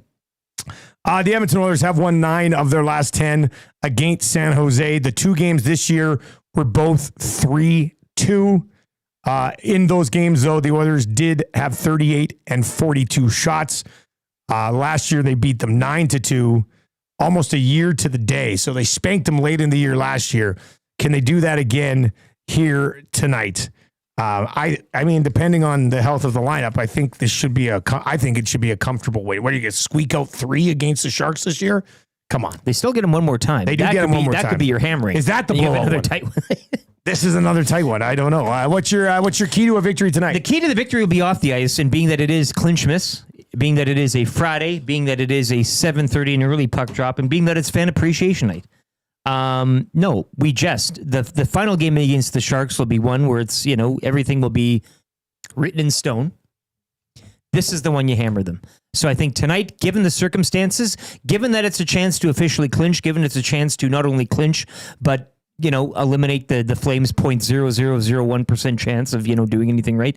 I mean, and fan appreciation night. I think all of those things combined with McDavid back, combined with, the boys will probably be fired up to see Skinner back as well with them, whatever fans think about that. But I think given these circumstances off the ice with the fans and the Clinchmas, that's the key to a victory tonight. The key is already in the lock. You just got to turn it. Here's my game day prediction. And you might want to head over to CoolBet and decide to hop on the number. But I think the Oilers are going to win by 3 or more tonight. 3 or more. I don't know if I've made an Oilers win by 3 or more prediction all year. Huh? But I've been saving it. I've been saving it for this one. I think they're going to win this game rather comfortably tonight, which some of you may disagree with. Tommy Gazzola will be down at the rink this morning. Then he'll join me on Oil Stream at noon today, and we'll get all the latest from the rink. Who's going to go? Who's not going to go? And then that still might change later in the day, like we saw on Wednesday from the Oilers as well. Uncle Jesse checks into the Paris Jewelers inbox. Not sure if it's been discussed, but is there any chance the Oilers are focused on load management over anything else? Well, it's been discussed a little bit, Uncle Jesse. We're not calling it load management in the NHL because that's an NBA term that hockey fans like to criticize because obviously hockey's so tough. He'd be timed out on the nasty chat. But I would think, if they clinch tonight, then you're going to see some loads managed. Well, if they clinch tonight, is there any reason that McDavid and Draisaitl would play like the final 3 games? Like I could see playing 1 or 2, but if they clinch tonight and it's all taken care of, I understand that getting them back up to speed. Yeah, that's the problem. But if they've been even remotely banged up, I don't know if you play them in back-to-backs it's the Kings and the Jets on the back-to-back. I'm curious. If it was me, I'd be like, pick a game or two you guys can play, but you might as well take a few miles off here. Conversely, the Kings and the few Jets games. will also be managing loads. Will they not? I mean, it's not like you'd be there's going nothing up there against, for. I mean, it's not like a farm Winnipeg's team in a pretty going up- comfortable right. spot now. Like, Yeah.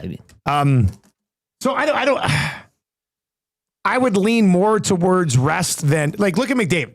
Hadn't played in forever. How did he look last game? Well, it was awesome. Like, I take you back to his comments. You know, glad to get that one out of the way.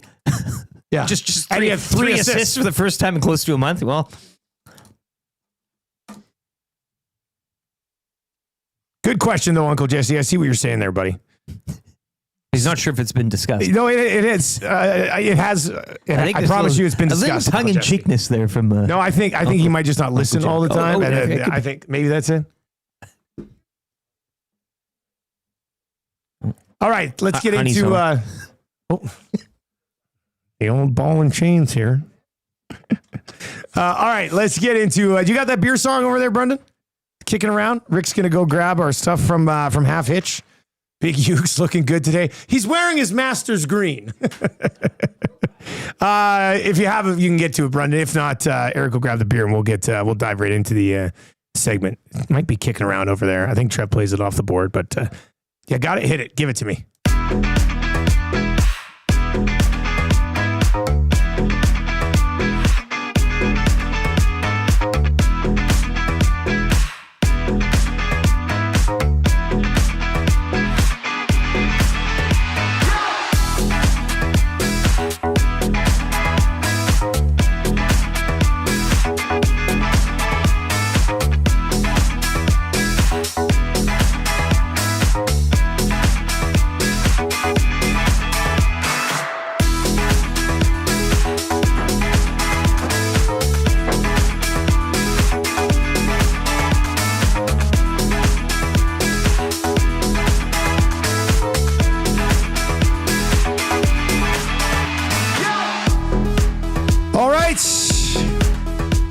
We have a gift certificate to Sobeys and Safeway Liquor that will be up for grabs. And if you've not yet checked it out, like if you really like beer, make sure you subscribe to the Sobeys and Safeway Liquor Beer of the Week podcast. All of these segments are cut separately, put out on the podcast feed, so you can just go. Maybe you hate us.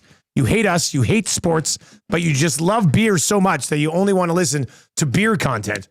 Well, and that's what we do. The segment will be clipped, thrown up on YouTube, also be clipped and tossed up on the podcast feeds as well. If you would like to win a gift certificate to Sobeys and Safeway Liquor, you know how it works. Text us right now, Beer Me.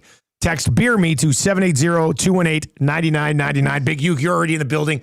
You're ineligible. You're ineligible today. I thought I was going to see him on his phone over there. Be like, Beer Me, Beer Me, Beer Me.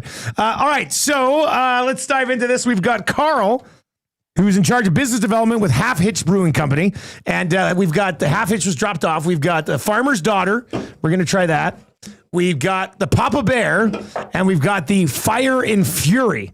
So we're going to try all three of these today, but let's bring in Carl this morning. Appreciate the time. How you doing, sir? How you guys doing? I'm doing all right. Hey, we're doing great. We're having a fun show, and we're just getting to the good part, man. So, yeah, we're pretty excited about things. Tell us a little bit about you guys. How long you been around? Where you located? Give us all the details. Well, we've been in the market since 2016. We're located out in the lovely Cochrane, Alberta.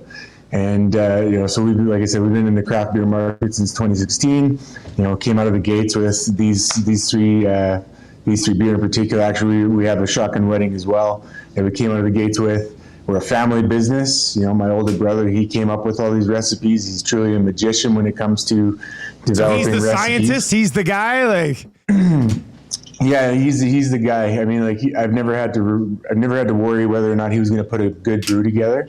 And, the rest of the family, we sort of, dove into various aspects of the business, whether it was sales, restaurant, we have the restaurant out here in Cochrane. That's been, within the community, a lovely staple here, and we've expanded out. But, there's plenty of things for all the siblings to get done here. And you mentioned Carl. He's been, leading the sales and business development, and, he's got great relationships with Sobeys and Safeway. So it's been I guess that's the mile high view of sort of where we start, where we're at. Family business. There's not a square inch of this building we haven't touched. It's been it's been a process. You know, here we are, 2025, and you know, what a roller coaster it's been. You said siblings. I mean, are there more than like how big a family are we talking here? Yeah, so we've got you know, my older brother who I'd mentioned. We got a younger brother, younger sister. You know, my wife, she's our controller. You know, yeah, I mean, if you go into any of the restaurant locations, whether it's the Mash or here, Halfwich and Cochrane, every single table that you sit at has been built by our dad. You know, every Come single on, one. no way! Oh wow, you're not messing around then, yeah. No, his garage is about a 20 by 25, and he turned it into a mass table production facility, and it got a little tough during the cold weather when he was pouring on all the polyurethane, and he had to keep the door closed for heat. He got through it though. Table's got to be produced. Is he committed or not? Right? Like that's where you have to look at. Yeah. I was looking on your website last night. The one location I saw the pictures of the website looks very cool. Like it looks very unique. Is that kind of that's the main one you're talking about in Cochrane? Yes, it is. Okay. Yes, it is. That was the labor of love. You know, my younger brother Chase and myself, we built the bar just kind of like, okay, what do you think works here? You know, and in the moment, just most of the building is kind of put together that way. You know, so that was it really made it fun waking up. Honestly, like you just you're swinging the hammer, but you don't know exactly what you're doing. All right. So, would you suggest we start with the farmer's daughter? This is the one that's a beer of the week, correct? You betcha. And what is it? $12.99? Yep. Right now, it's on for $12.99. Yeah, so that's a great deal. And you know what? I think have you guys done beer of the week with us before?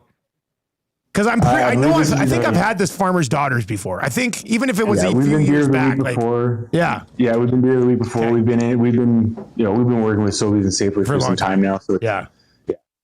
Okay, so what should we expect from the farmer's daughter here? Farmer's daughter. Yeah, it's nice. It's modeled after a New England style pale ale, so it's going to have a slight crispiness due to the hops. We use Cascade hops in this one, which is one of the more common. But what I like about this the most is one, it's crushable, so you don't have an overwhelming bitterness, and whatever kick to the mouth you do get up front, it goes away nice and quick, and you're left with a nice citrusy aftertaste. Again, going back to my brother's genius on this one, it really came down to something that was crushable and that didn't sit didn't sit on the palate for too long, so you could just kind of keep going at it. And it's about 4.5%, so you can keep going back to it, with relatively low risk, at least in the early game, so it's one of those, the market spoke on this one. We did what was called a brew-lection years before we even broke ground here at the brewery. And we had about 150 people out, voted on 12 different beers, and the farmer's daughter was hands down. It was this. So this is the flagship. Place. Is this the flagship? This is the go-to for you guys. Okay. Yeah. Is the artwork on the can after anyone, or just a generic farmer's daughter?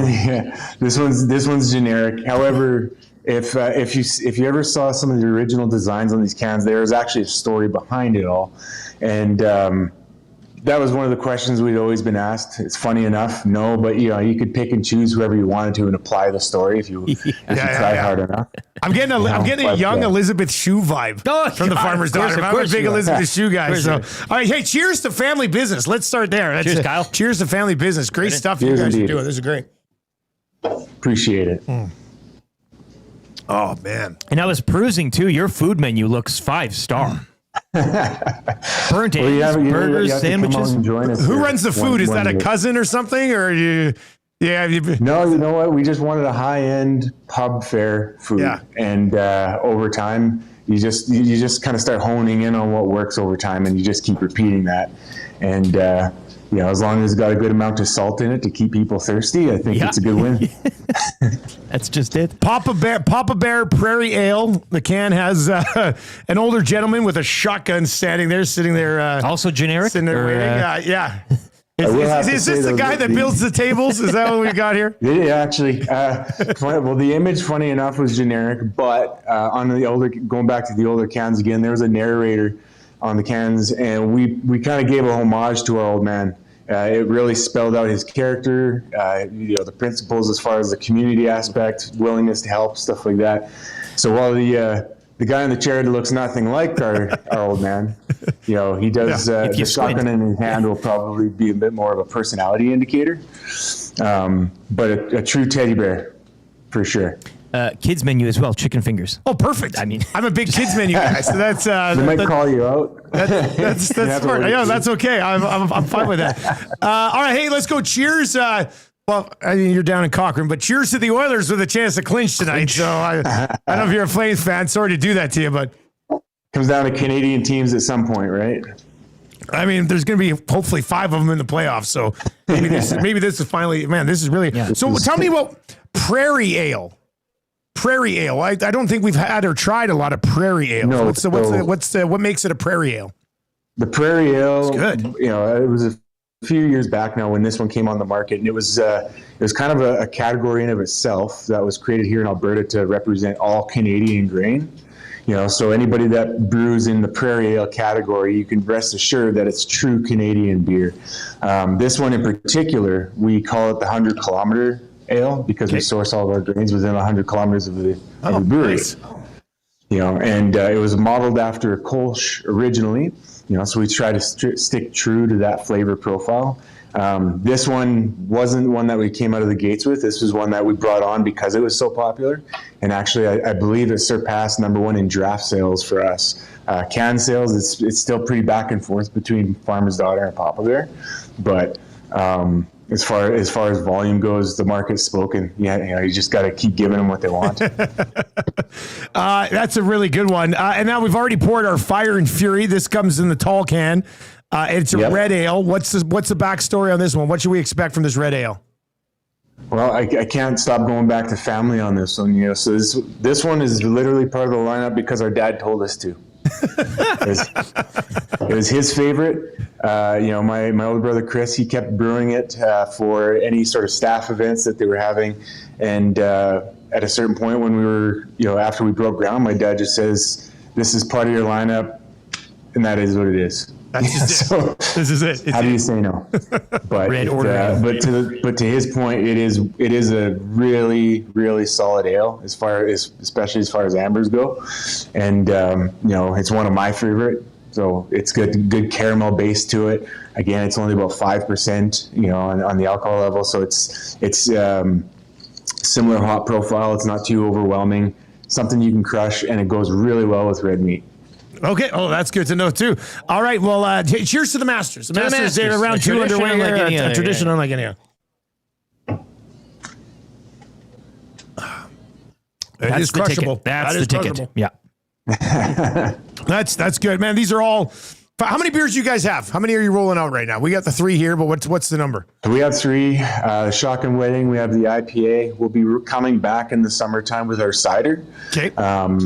You know, and then we do roll out seasonals here and there, but you'd have to go into the restaurants to get most of those. Okay. But yeah, you can expect to see the IPA and the Shotgun Wedding hitting shelves here again in short term, and then the cider in the summer. And the cider went really well for us last year. Prairie Berry cider, is that the?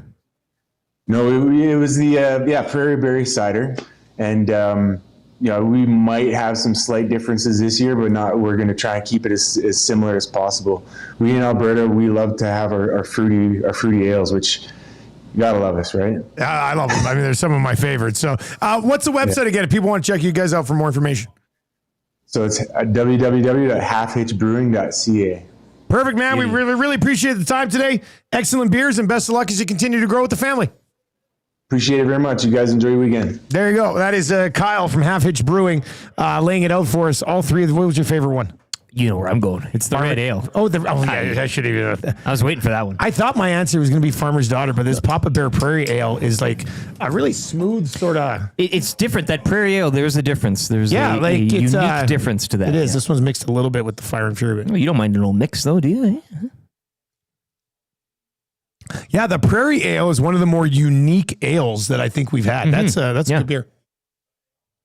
All right, Beer Me, 780-218-9999 if you want to get that gift certificate. Let's get into your Marmot Basin snore. Oh, my man, glue guy. Mix that chocolate milk. Yeah. Put a little Papa Bear in that, eh? Yeah. I have this with that cheesecake later. Oh, boy. What a day. Hey, everybody needs to have their morning pick-me-up. All right, let's get into the Marmot Basin snow report.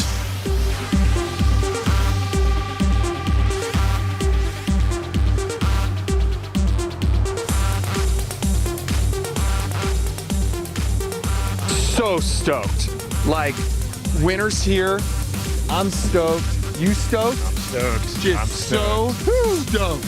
Yes. I mean, it came down last night, what, a good 5 inches? Last night, I think so. Something like that, and a couple feet the day before. You've got a 5-foot base with 5 inches of freshie on top. Marmot Basin snow report. Oh my God. Mm-hmm. Waking up to 11 centimeters of fresh snow this morning. Kelsey says, happy Friday to all of us. No doubt. 116 centimeter base right now, 319 centimeter season total snowfall. It's -5. That's the high today. Mix of sun and cloud. Could be a little bit of delay on the knob chair as crews assess terrain, but all other chairs will be spinning at 9 o'clock this morning. 22 runs were groomed overnight, which means a lot of what? A lot of corduroy. Tons of corduroy. It's going to be a great day on the mountain, and conditions are looking awesome for the weekend. 11 centimeters this morning. -5. 22 runs. Knob chair. -5. 116 base. Knob chair. Rays Creek.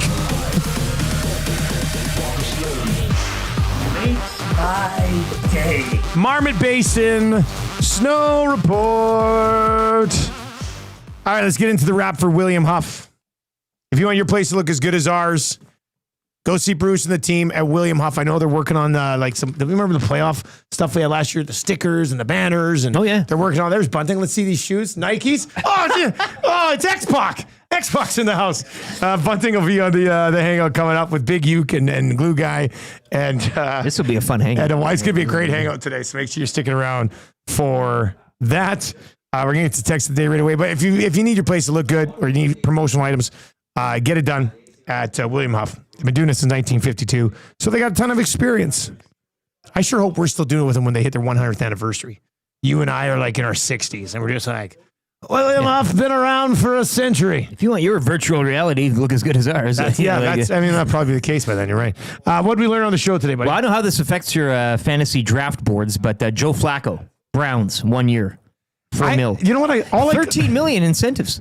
All I could think about when you were reading that is that I looked into the future in 4 years and now I hear you being like, and 44-year-old Joe Flacco has signed a 1-year deal with the Chargers for $2.2 million. Like, that's the only thing I could. It'd probably be with the Browns again, though. Yeah, it might still be with the Browns. They're still trying to get out of that Deshaun Watson deal. Look at this guy texting. It says, "Beer me, Eric. I just turned 18 and I've never won before." You're really... Yeah, but if that guy's not turning just 18 and it's like some older dude who's pretending. But he spelled my name wrong. So he did spell your name wrong. And he also... Yeah, I know. 3 times he's texted this in, like for the last 4 months. So he didn't just turn 18. What a jobber. This is good though. I like it. That's why I think it's like a 45-year-old woman who's just like, come on, let's go. Sound of the day today. Where do we go for sound of the day today? Lots of options. There is lots of options today. Well, the Flames playoffs. Maybe on the oh yeah, on the eve of them being officially bounced. Where's that one? I put that in here somewhere today, didn't I? It's got to be here somewhere. Oh, here it is. Sound of the day is the Flames verge of being officially eliminated by Monday. Playoffs are here. Let's drink a ton of beer. Hit the red mile. The Flames make us smile. Goudreau passes the puck to Monahan. The sea of red packs the stands. The Flames have all the luck. The Oilers suck. The Flames will win the cup. There you go. That's your sound of the day today. This is building about to be eliminated again. All right, let's get to your text of the day for A&W, where the teen burger is so damn iconic that it's been around for 1,000,000 years. Stop thinking about it and get your nearest A&W today to enjoy a taste of the legendary A&W teen burger. From Canada's original burger chain since 1956. Who do these guys think they are? And what day is it William today? Huff. What day? Oh, it's game day. Game day. $5 for a Mama Burger and fries at A&W. Text of the day today is going to go to SBK. Putting pop in a beer fridge is like taking a leak at the Masters. It might feel good at the time, but you know it's wrong. Great stack. Yeah. Great stack. That's a terrific, terrific text, SPK. I don't know if SPK has ever won a text of the day, but congratulations, buddy. You're going to NW. What are we watching tonight, boys? And we said puck. I mean, JCL Diesel pregame show. Tom Gazzola 6:30 here on EST, leading him to around a 7:30ish puck drop, which is quite nice between the Oilers and Sharks. I mean, Lakers Rockets, a tantalizing affair. I will have eyes on it. I'm not going to lie. Jays Orioles as well later tonight from Baltimore to open a 3-game series, and of course, great conditions at the Masters to kind of carry you through the afternoon. And at Marmot. And if you want to hit all the Bluebird skies all around, yeah. Akshay Bhatia on the tee. That is up. I pulled him today in the Wayne's crack pack too. Oh, did you pull a Bhatia? Yeah. That might be in the. Is that going to be in the bunker? It is in the bunker. Ooh. Akshay. Oh my goodness. See, that's where you should take a leak. This is a nice little preview of the lock shop today. Huss and I watching the Masters. All right, that's going to do it for us today. For Brendan, good job today, Brendan. Lieutenant Eric, I'm Dustin Nielsen. I'll be back on the lock shop at 11. The Hangout is on the way next. Big Uke, Bunting, Glue Guy, and Matty Iwanek locked and loaded. Stick around. It's going to be a great show. If you're watching over on YouTube, turn on autoplay. I'll take it right there. Take it easy.